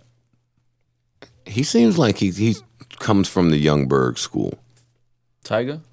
I can see why you make that right? comparison. I don't know much about him. Yeah. I can see though. why you make that comparison. But I'm talking about his style of music, his look. Never stop. Every light skinned nigga that make music is With not tattoos. that. Me and Tyga don't have no fucking resemblance on musical wise or whatever. I love Tyga music, some songs. I would say the closest person that that comes from the fruit of the tree that for me personally is Kidding. And Berg, he's you had a don't string get to of- determine who you inspire. Yeah, well, Yeah, he said, yeah, well, I am going to determine who I I inspire. can determine who I claim to inspire. Right. Claim yours. You going to claim yours. Fuck that. All right. So we take fuck. I look like Fucked up, right? all right. So kidding. But wait, you know why all of that's funny? This is why that's really funny now. Back to narrative. You're right. When somebody says Tiger, that's what you think, right? But don't Kid Ink come from the Tiger school? No, not at all. Kidding. Like I don't know enough about him either. All right, so by the way. let me give you a little history on Kidding. Kidding is a fucking Skateboarder. He's a multi-millionaire. He's a boss. Couple times over, probably. He's a family man. He has an incredible family, and he's someone that I was blessed to have the position to work with through Rob Holiday, and he was a producer. I was doing mixtapes. If y'all don't understand, when hot new hip hop was popping, when everybody like Chris Brown and Tyga was doing the mixtapes, and I was doing my mixtapes. And Great all music that. came It out was of the it. same DJ Ill Will and all them. They were the rock star. They were the people that were doing the mixtapes, and they were furnishing it through hot new hip hop. I was working with Kid Ink. His name was Rockstar at the time, and we did a lot of records, and we have visual to it. And we have a lot of different things. And now it's 2017, and I'm more than just blessed to actually have like a top 20 record with him right now. You know, and Your publicist is trash. I can see your publicist's angle. I don't even just have say that one. you're blessed, man. Times. I don't have a publicist. yo. Hey, it's Fuck- mad yo, reasons. Yo, wait. Fuck my publicist. Fuck you. It's lit. I don't That's a good have a move. publicist. That's a good publicist. Hey, if that's a publicist Nigga. move, I like that move. I like that move. Hey, but back to Kid Ink now. All right, so there's plenty of reasons to hate on Kid Ink. Chance is another one that comes from money. How do I feel about these MCs that Kid come Ink from don't money? come from money. Kid You just Ink- said it. No. Kid Ink. No, I come from money. Kid Ink is from nothing. So where you get all his money from? He's had Hard work a and hit dedication. for the past he's had a hit 10 for the- years. You're Yeah, not about exactly. to convince me that Kid Ink is a multi-millionaire Couple times over. because of his All hits. right, No, all you're right. not. Sorry. You gonna lie to yourself. You gonna lie to yourself. Oh, then tell me how. Well, How? I mean, me personally. Does he own everything? Tell me how. Me personally, I'm letting you know right now. Chris Brown's "Show Me" was his first record. He's still relevant right now. He's not just your selling artist. He's more of a touring artist. He gets money. He tours his own tours and brings people out there. Overseas, believe that. Whatever. So Wait, I know that story so on he's him. he's had a top. That's 10, true. He's had a top 10 record for the last 10 years. For the most part, ever since I need to fact check that. It's probably. I've never heard it's of probably- Kid Ink it's in probably- 2007. Since "Show Me," he's had a top 10 record since. Show Me wasn't that long ago. "Show Me" was You're definitely. talking about 2012. "Show Me" was definitely 6 years ago. You're talking about a 5-year window. What are you talking about? Name me one person that you know that had a 5-year window with number one like hits and top 10 hits. If I pull up my computer, I'm going straight to Flow Rider #1. No, you not, nigga. Yes, I am. What you mean? If you asking and me I the love name you, of Flow Rider. if you're asking me the name, and he's on Atlantic, so watch your mouth. If you're asking me to name a nigga that's on that's had a 5-year run of top whatever charting hits, Show Me was 2013, Off My Own Lane. see, And he's been relevant since then, though. that's 4 years. How That's a many big hits- difference from 10. How many hits has he had? I can go Show a lot. Me. Show 3? Me. No, Show Me. No, he had more than 3 hits. Yeah. 5. Yeah. Wait. What Time the out. fuck Time you out. mean, 5? Time You out. saying Time that shit out. like that Time- shit is just like No, candy and throwing in the air. before you said that, I was about to Like, clear yeah, up. my nigga. I'm not dissing Kid Ink. I'm Yeah. asking for the information. I know today in this climate, when you ask for information, it could come Kid off Ink is passive one of the most aggressive and talented condescending. people I know. I don't know about him. And he also is introverted, and he also doesn't have the personality to say the shit that I'm gonna say right now. So no disrespect, and I love you, Kid Ink, and you already know what time it is. But I'm a rep, and this is what the fuck is going on. How come all of the talented LA niggas are introverted like that? None of my business. I don't think about men that deeply. I think Yeah. about everything that deeply. Yeah, pause. Pause my thinking. Pause my brain. I want to get into damn Nicki it. then. Let's stay away from men. Nicki, you're working with Nicki now. Are you allowed to say that? Because I'm saying it. We're probably not going to edit He's it. already worked with her. I've So already worked with Are you her. That's currently working common. with her? Yeah. Here's my thing with Nicki. Of course, her Make it good. story. Make Anytime it- somebody make it starts fucking with "here's good. my thing," Make it fucking it just good. makes me nervous. Make it good. Yeah, because the thing Make is always it crazy. Wait, fucking and before good. you start, let me tell you, Berg, I don't all mean the no people Berg is disrespect. repping for Atlantic. He's gonna rep for Jeremiah. He's gonna rep for Chris. He's gonna rep for all of the people that he works closely with. Be careful here. He's gonna rep for Nicki. I know he is. And I rep for Nicki. I love Nicki. You're not a bar. With that said, Nicki's not doing Henny Palooza, Rory. Sorry. that's not true. We've actually, Karen, Nigga trying to gonna hit you again. finagle some shit. Sorry, Rory. Nicki, of course, her I feel like she's been coasting on her stardom for the past couple years. The music is just not there the way it was before, in my opinion. And I think a lot of other people would speak that way that aren't stands for her. And she has a lot of stands, so she's always going to be good. It's not like she's falling off. I think the quality of music, I think, is falling off. I have a part 2 to that question because I agree with that. You're going to say some political shit, so that's fine. But my part 2 is your executive brain, I think, can fix that. So why don't you? And that goes back to me saying musically talented artists in these positions is better. Because you can't, all of us are fans of Nicki's talent. Let me be clear. I've been Super very talented. vocal. All of us are fans of her talent. We all know what you could do. Let's not even focus on the missteps. Because there have been missteps, clearly. I think if Nicki were here, she would tell us that herself. I think you can be instrumental in critiquing it. And you don't think so? We have records. I'm not talking about records, Berg. I'm talking about your brain. I'm talking about your brain output. Involving her? Yeah, you're probably in the capacity of a producer and a hit maker and a songwriter. I think that she has her own people, brilliant mind, like brilliant, like she like Russell Crowe. So like we gotta let her do what she. You have to inform me more about Russell Crowe. That didn't tell me I was anything at waiting all. comparison. I know in LA the name drop is big. I don't care about Russell Crowe. I don't know anything about Russell Crowe outside of he's a phenomenal actor. He be thinking different shit, but like she's in a whole different space, yo. She needs a like, and I don't like. And can I be honest with you? Like, I don't really have major interaction with her right now. With Nicki. Mm-hmm. Okay. Nothing wrong with that. So I couldn't tell you what headspace she's in right now. I think that within my time, what I could tell people is that it was just amazing. The record that you played for me that I had never heard. Yeah, Favorite. That was ridiculous. That was one of the greatest records I think I've probably made in my whole career. I'm going to get to that phone, man. Listen, you ain't even got to. I could grab that shit right now. Last album. Yo, pull it up right now. It's on her last album. Pull it up. You have to ask her to pull it. I don't have her last album here. You can YouTube it. When I'm not YouTubing anything here, but when Berg gets the aux cord, here you take the aux cord because you have it. The YouTube, I just don't like the ad and all of that shit. I don't have it, Roy. It's a great record, nonetheless. It's amazing. It is. Yo, and like you know what? The real thing about me and Nicki Minaj or whatever, the whole thing is kind of like man, I had a great time like creating this project with her. You know what I'm saying? And granted, whatever you feel about it or whatever, like it's something that's monumental in my life because she was probably like the first A-lister to really like embrace me, and that meant a lot at that time. You know what I'm saying? Because I could see that. Because she empowered me and like made me think like, yo, shit was really possible. Because here you go being Berg, or like I started from fucking being in Atlanta and like not having no fucking idea what was going on in my career. And then I sent the record to Vincent Herbert's cousin, and then he sent it to Vincent Herbert, and fucking it became Tamar Braxton Records. Turn it up.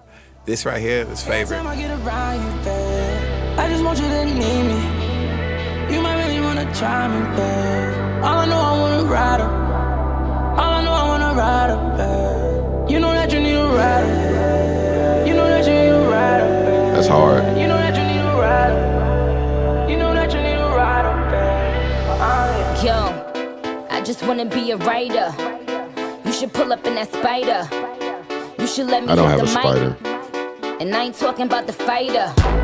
Get it lit without a lighter. That beat is hard. Let's pull an all-nighter. Shout out Rob Holiday, Tell me what you need, DJ like Camper. the weed. I'm a bad little bitch and I'll never indict her. Get locked, Come I'ma on, Rory, write for ya. Nicki, sue us, man. You wanna roll, I'ma Skype. And like I did 5 records on that album. And like that was like so inspirational for me. So if somebody wants a Berg joint, a hitmaker track.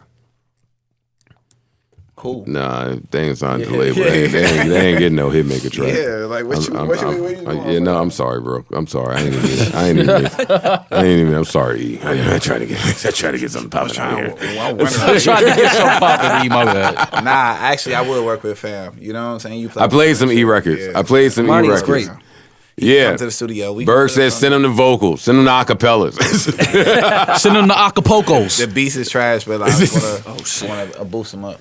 Yeah, I can't even say that when somebody that great says No, that, but I agree with that.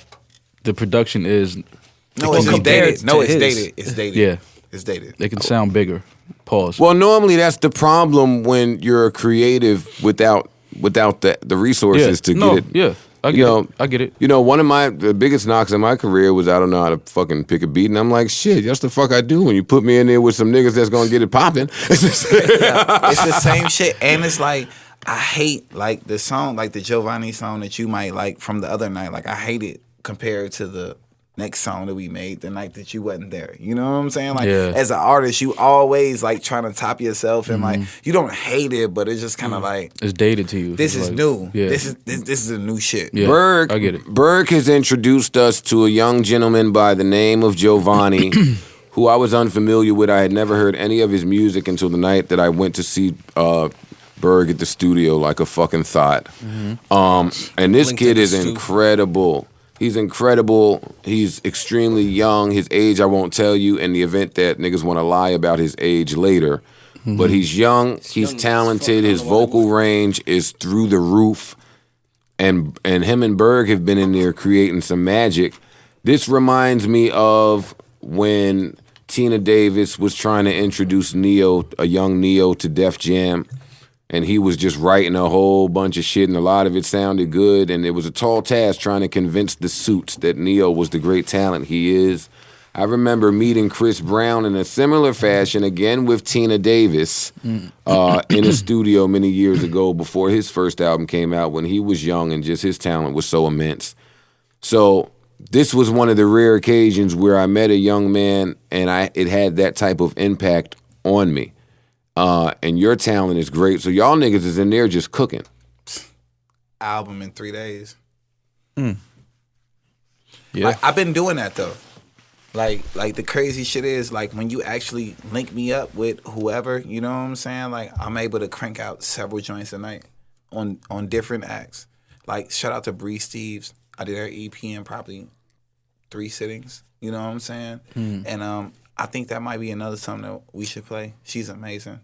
And well, we're gonna do this thing where Berg is in charge of all of our sleepers. Yeah, because we're doing a fucking all young Berg sleeper set. It need to be, since we can't steal his phone, and we can't play any of the 97 exclusive singles that are coming out that he has been a part of. What's up with Chris? Chris is fucking amazing. He's putting out a double album. And shout out to my brother A1. Shit, the numbers that I hear that we're on the album is crazy. Like I just know like what we've done. It's probably like 18 joints. That's a lot of music. A1 is like a fucking like we like Jimmy Jam and Terry Lewis right now. He's like, what's his phone number too? Nah, man, this is my guy. Like, you know what I'm saying? Like, shout out to A1. Shout out to A1. Hey, Chris Sean, what's popping? All my dogs. You know what I'm saying? Like, we have a real system and we have a real team. Goldie, like it's Motown over again. I'm coming over there. It's over. I love the fact that you keep doing that. Like, you never lose sight of your team. I'm gonna get a snare. No, I love it's that. all squad, bro. I love that. So Berg was playing some joints in the studio that Chris the other Brown day. record that he's not gonna play. That Nah, don't even say it. It doesn't even exist. It doesn't even exist. Don't even know what you're talking But about. Berg was That playing shit is some shit amazing. from his phone the other day, right in the studio, when I was trying to figure out how to steal the phone.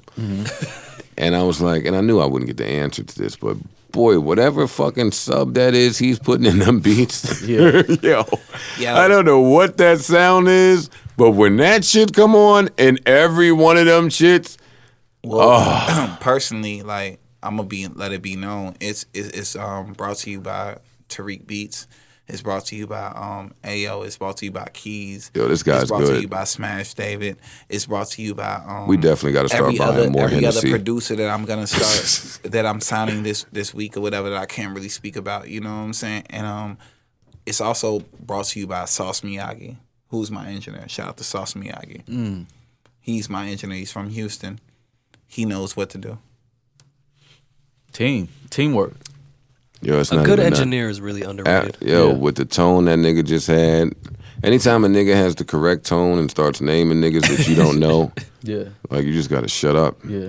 That sounded great. Y'all don't man. want to talk about no more Shut fuck up, shit. shut up. Damn, y'all don't wanna You say haven't that. said It's it. You over. haven't talked about any fuck shit. You're Go ahead, very. Joe. I'm Joe, saying. Listen, Joe, let media it go. trained Joe, Berg. Joe, let it Listen, go. I like media trained Berg. Yeah. I'm here to But- protect you as well. Listen, But listen, studio let me tell you Berg something. Anytime a is a nigga. lot funnier. I'm smoking one more square. Listen, when a nigga don't do interviews, By the time this square over, if you ain't got it, then Berg don't do interviews, just like many people today don't do interviews, is because the fuckhead media people have cornered artists in a position where you don't want to do interviews because we're too vulnerable to whatever picture you want to paint or whatever narrative you want to create. I know that's why I stopped, and technology today is to a point where we don't need to do interviews. So listen, let me be clear, I'm making jokes, but I'm just grateful that you're here. Number one, you're here. Number two, on a holiday. Number two, this is our fourth time dating. I think it's getting serious. What are we? Wait, It's a lot of days Things in a are row. moving fast Wait, bro, this what I'm between saying. us. So let's figure out. Let's do some of this shit. Let's You deflect light-skinned it. dudes. How was Pump It Up created? Like, cause I love these stories. Like how I was telling y'all about like how the business and like all this other. Like, how The was way it that created? record was created was amazing. We ain't gonna talk about that, but I was there for that. I would have liked to hear that one again. That was Really? an amazing. Hey, Berg's story. people in there. Is he allowed to tell us the business story? That was I mean, amazing. can I get a yes or no? That was amazing. That's It's a thumbs up. Did they thumbs up It's a him? thumbs up. Oh, we got This thumbs is a up. great All right. fucking story. All right, but put some filter on it because Yeah, Berg I'm is still kind of definitely- X-rated. Can we get some background music, Joe? Like a instrumental. Nah. This is a dope story. This is a very dope story. So look, let's go ahead and just brace yourself, people. Right. Something's about to happen. Anyway, Is this a case? I made a record, and like I was in the studio, and like I had a girlfriend. Mm-hmm. She will remain nameless, and she was really my girlfriend. And like I went on a Scream tour, and like I got off the Scream tour, and like my lease at my house was over, so she picked up all my stuff, and I began to live with her, and from there, I came up with this record. The business, like I came up with the beat inside of Eve's house. We were in Eve's house. Eve used to live right off of like Hollywood Boulevard in the hills right there. Right when you pass La Brea, Eve house used to be at. Shout out to Takia Rideout, Rob This is Holiday. the greatest shit ever with We music. created Where's this the record. aux? Give me the aux, man. Y'all hating. Y'all missing this I had the greatness. business queued up. How you play the art of noise on his Rough So- Rider story? Yo, Oh my God. so from there, Eve used to believe in me a lot. I wrote and I did a lot of different records. You know what I'm saying? I wrote the title track to Evolution, the hook for Eve. Like I'll never forget that. Like shout out to Troy Carter, and like that was something big for me. And from there, man, we went to the studio. I was high, like Shocker, Berg. I used to live. We would have never thought you were high in this story. I used to live a Murder Inc. lifestyle. I used to be in a house with Ja Rule and like Irv and like see like Seven like with big sage trees and shit like that. You know what I'm saying? That's why I've been around everybody, and like that's why I'm so well versed in how I'm able to attack every different. Boy, did Seven have a run, by the way. Oh my God.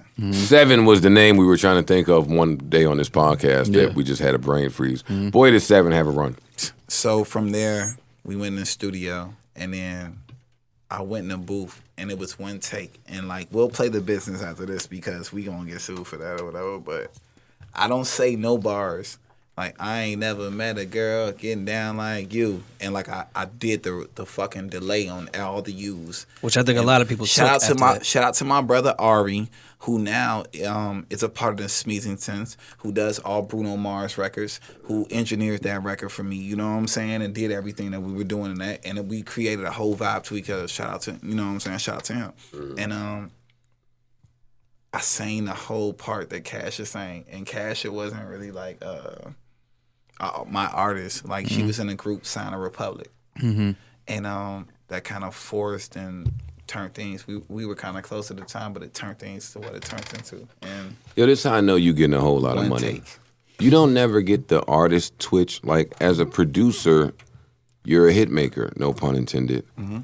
And you never get the urge to just hop on one of your own shits. Like, you were first in a lot of that vocal singing shit, of the first with a lot of that. You were early in that. So today, with that being such a prominent sound, you never get the urge to hop on some shit? Why? Well, that's why it's called an urge. Nah, because you would have to do it when there's no reason to do it. All that shit is from an egotistical standpoint. Like, I'm at the point to where I'm looking for pebbles to complete my, you know what I'm saying? Legacy. That whole, you know what I'm saying? Like somebody that can help me build an artist. You know what I'm saying? That's bad. That, you know what I'm saying? I'm looking for a counterpart that then like really be like whatever. I've smashed. Whatever. It's over. But not like for fun even. Nah, Joe. Because that's not fun. No, Joe. No. What is fun for Berg today?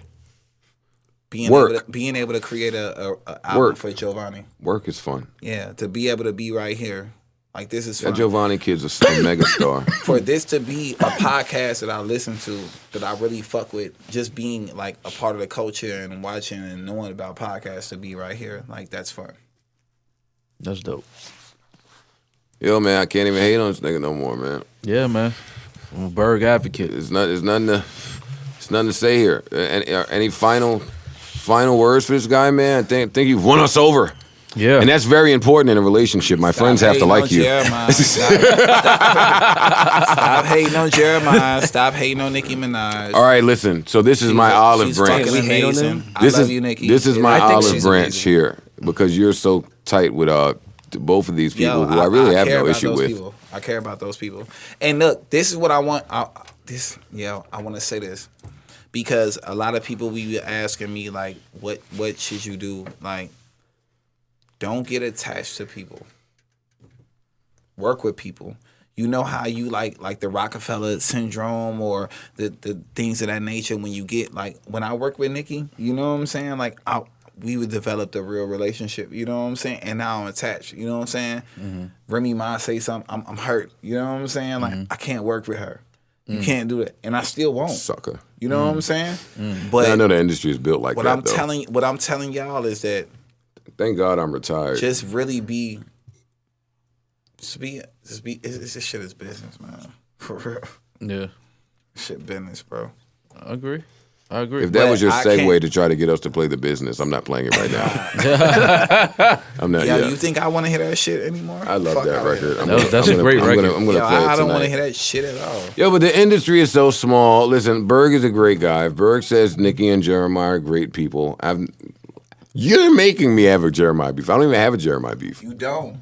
I love Jeremiah. You won't. We're gonna do a record together. Jeremiah, well, I'm retired, so we won't do a record together. No, you're not retired. You just did a record with Tory Lanez less than a year ago, my nigga. Well, and put a whole album up.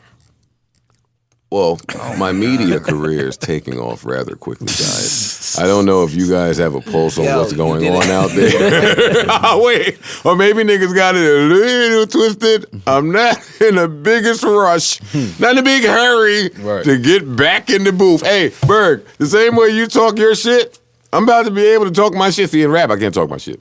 I can't talk my shit in rap. It was real quick underground, great rapper, but not enough commercial success. We can't just judge his accolades. In media, though, all the things that held me back as an MC propelled me as a media personality. Shit lit, bro. Yeah. So I want to talk some shit, too. I want to make as much money as Berg has made throughout the course of his career. I want to be more like Berg. Right. I think that's what we all come away from in talking to Studio Berg, not Podcast Berg. Right. When you talk to Studio Berg, we all leave saying, like Berg. If I could be like, I wanna be like Berg. That's a shame. That's a really good jingle. It's a lot of money in commercial jingles. That was terrible, Joe. Do you know how much money is in commercial jingles? No, you wouldn't laugh at me if you knew how much money is in commercial jingles. I'd be in the bathroom like a motherfucker trying to come up with a tune. I sing the J.G. Wentworth commercial all the time. Nigga, what? Well, it's a what bunch is that? of Called J.G. Wentworth. 8779. That's the number. 8779. Nigga, I sing that shit on the just. It's a few chilling. commercials that's rocking out here. Hey, and y'all commercial jingler makers, I see y'all biting off the Geico joints, my nigga. Y'all not low. Geico and Progressive, and there's one other person. Their commercials are just very futuristic. Didn't Pusha T write a jingle for somebody that came out like last year, was revealed? It was Pepsi or some shit. Pusha T I think it was wrote Pepsi. I'm giving that to Karen. Karen's putting Pusha T with a bunch of people I wouldn't expect Pusha T to be with. He definitely wrote one of those. It was somebody else, and if we knew how much the people that are making, that Progressive lady makes a lot of money. Mm-hmm. That Old Spice dude, I don't know what happened to him, but boy, did he hit a lick. Mm-hmm. The Old Spice nigga hit a lick on him, that little horse. The Dos Equis guy, too. The most interesting man. Oh yeah. Yeah. He is that. Yeah. That's like almost like your single being bigger than you. Yeah. Any new R&B you checking for outside of Giovanni before we get to our sleepers here? No. All right. I like it. Let's get That's to it. right, ladies and gentlemen. There you have it. No. Straight from Berg. If it's not about right now sound hit maker, I'm just team really appropriate, you know what I'm saying, for what I'm moving. Okay, this is the only time I'll make mention of anything that has ever happened to you negatively. Oh shit. Has this positive outlook stemmed from that? Because I'll speak for myself.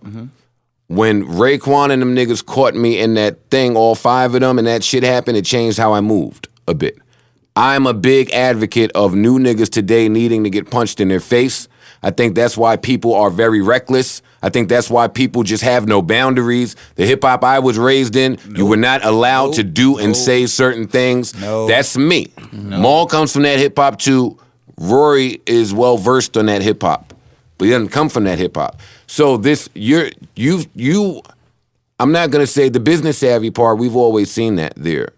You seem very, even in your organicness, you seem very militant. Right. Does that come from your experience around street niggas? Is it a combination of things that have happened along with your old affiliations? Because where do people, I think, and I only mention it, I'm not here to ever talk about fuck shit, but I only mention it because I feel like it's a college course that young niggas miss today. Honestly, like, it's my life. Like, I've been bred from this shit. Like, I don't give a fuck about nothing. Like, I don't have no other option. This is my career. Like, so within learning the free throws and fouls, it's all part of the game, bro. What's your sign again? Virgo, bro. Oh, yeah.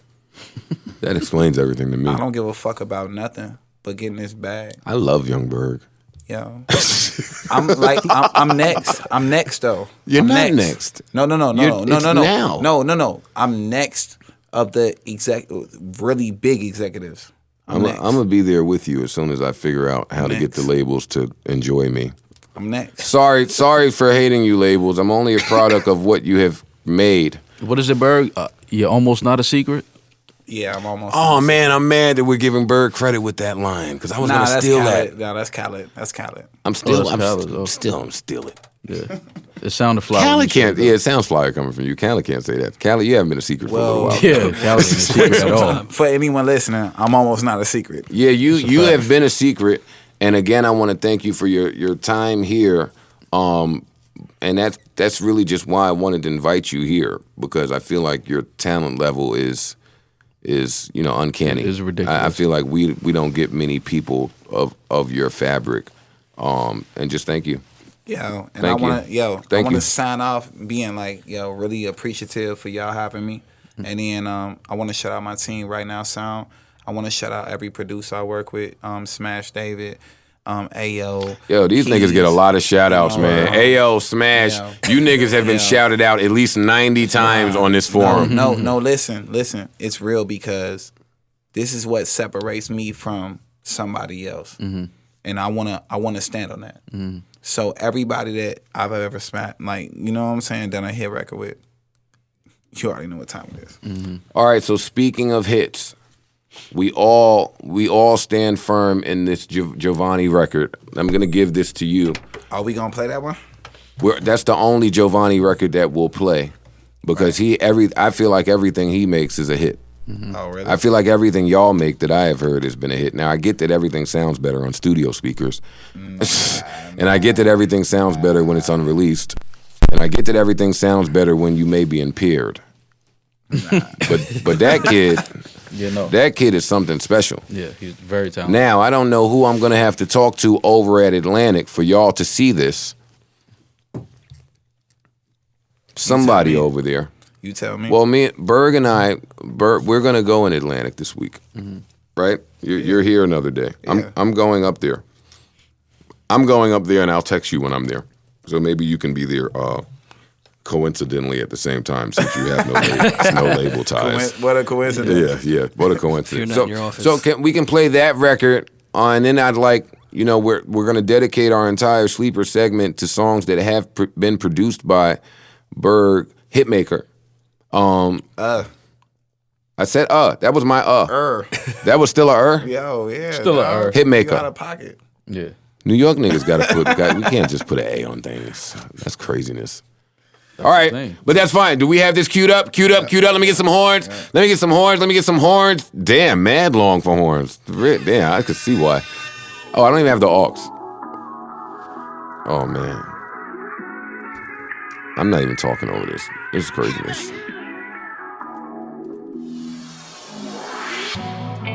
Won't play no games, I'ma get you right. Soon as I'm there, make love on sight. Girl, love is real, baby, hold on tight.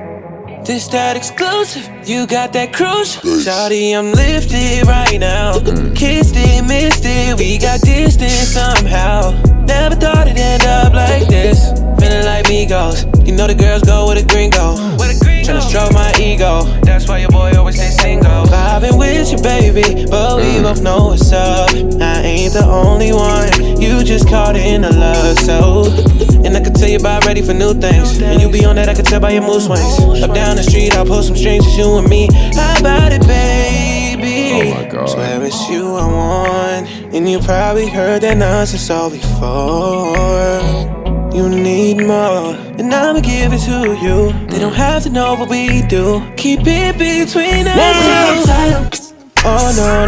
No title. Let me with no title, babe. Yeah, I want you with no title. No. Joe Budden Radio. Joe Budden. 101.9 DJ Verified, brand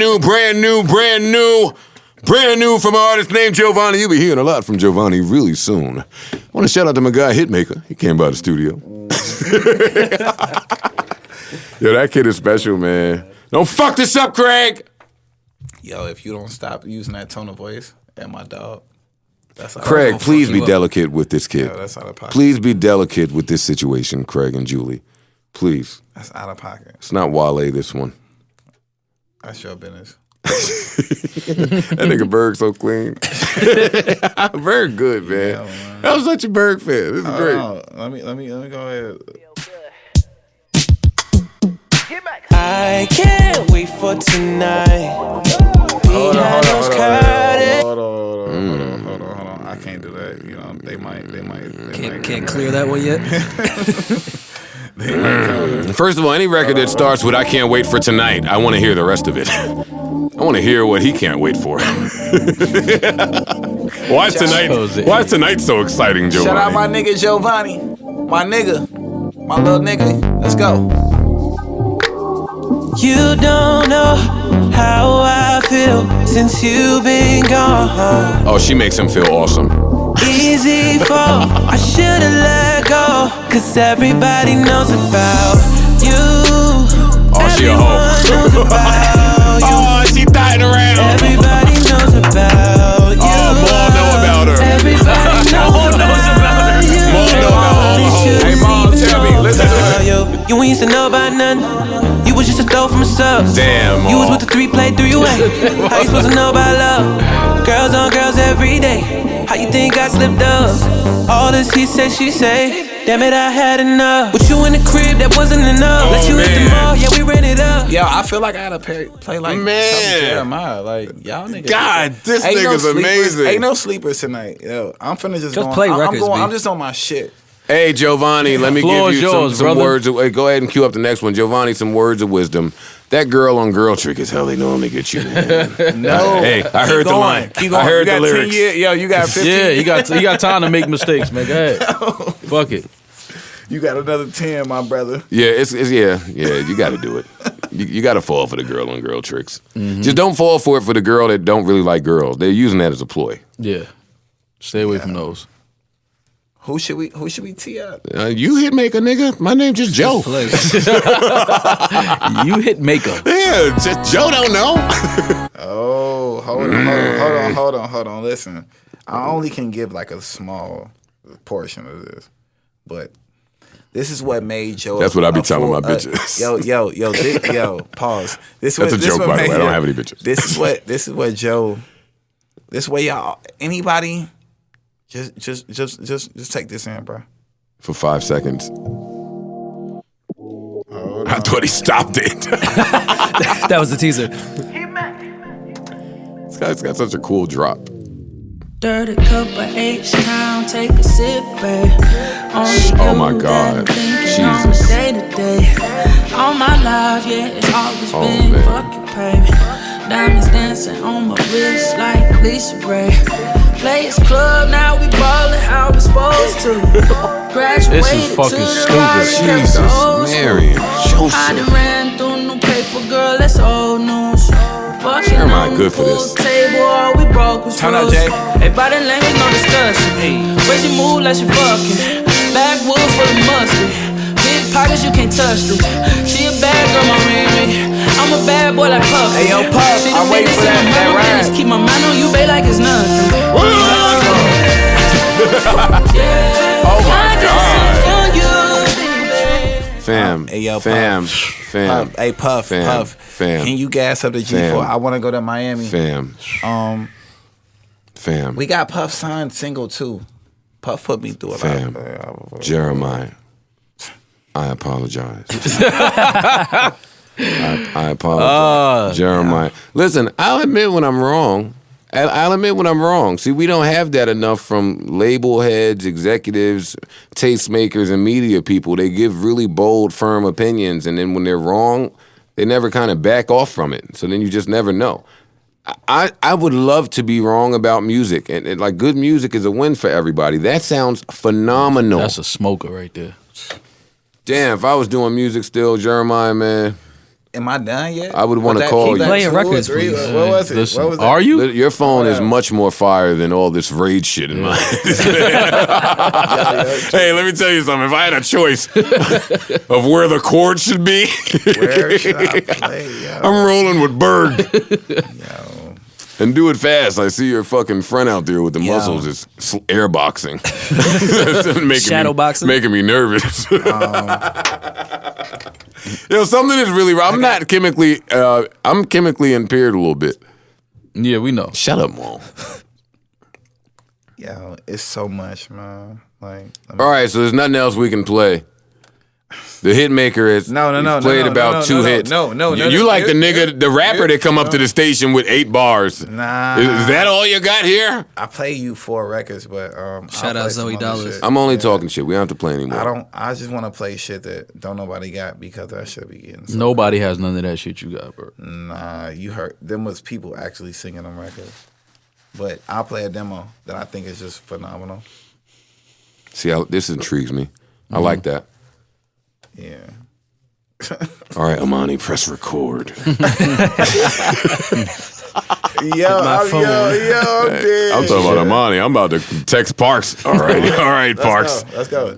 I love this. See if I could sing the tone on this one. Shout out, Chris Shaw, what up, nigga? Another salute? Jesus. Yeah, all salutes, nigga.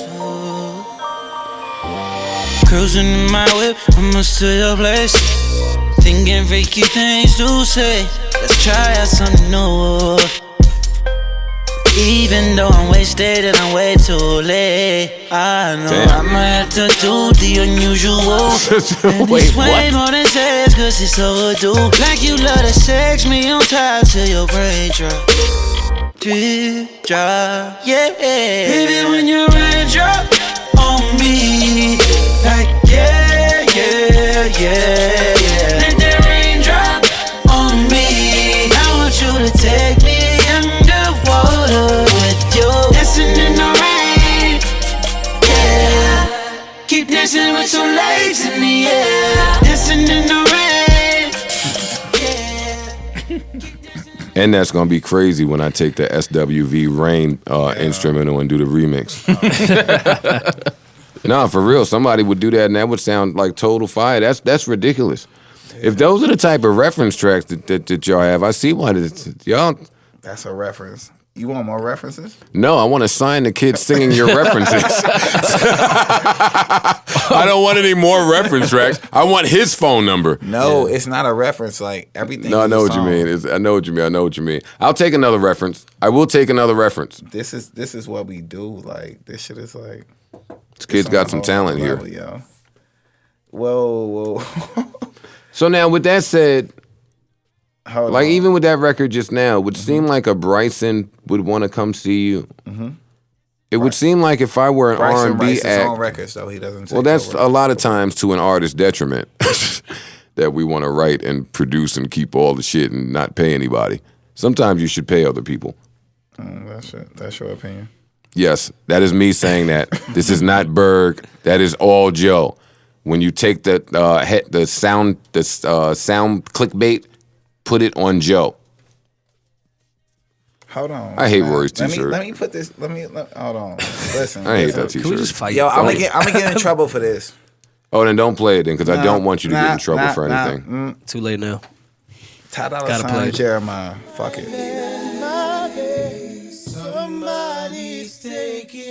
Right now. I love it already. Pause. Shout out Slick, nigga. This sounds dangerous. Tryna put you on that level, another level. I'm tryna put you on that level, oh yeah. You know you could do much better. I'm tryna put you on that level, oh. You've been so incomplete. Oh my God. You've been failing too deep. Wish I could read your mind and stop wasting my time. Tryna put you on that level. My bad, Ty. My bad, Jay. I'm done now. Like that shit. My bad, though. Oh man. You know? I just had to let him know. I just want to thank you, brother. Just for coming through, man. Yo, I want to thank y'all. Like, this shit is really dope. Like, I really appreciate y'all giving me the platform. You know what I'm saying? And yeah, no. I see so much big things ahead of us. It's bigger than this. Like, us talking on the podcast was like, whatever. Like, what we had talked about the stew and, like, just vibe and, like, that's the shit that's going to mean something and matter and just move forward, you know? Yeah, I was about to say, I think where your passion and your determination is gonna eventually land you, I think mine will have me somewhere there. We'll see each other. 100%. That's why I told you. Yeah, we'll see each other. I'll bring Maul and Rory. See everybody there. Just give me a time and an address. See you guys there. That was fun. All right, let me get the aux so I can end with Rory's gay drop, and then we're great. Oh, that's a pause on. Oh shit. Here's the aux. Yeah, we got to end with we can't have a whole R&B podcast and not end with your affinity for Trey. Thanks, man. All right, so let's see here. Let me turn this up so it's nice and loud. Great, thank you. Oh, I think Trey. Yep. I think Trey could give me 20 minutes of hits. A lot of that. Yo, wait, hold on. All right. Hope that was everything you thought it was. New Joe Budden. Pause.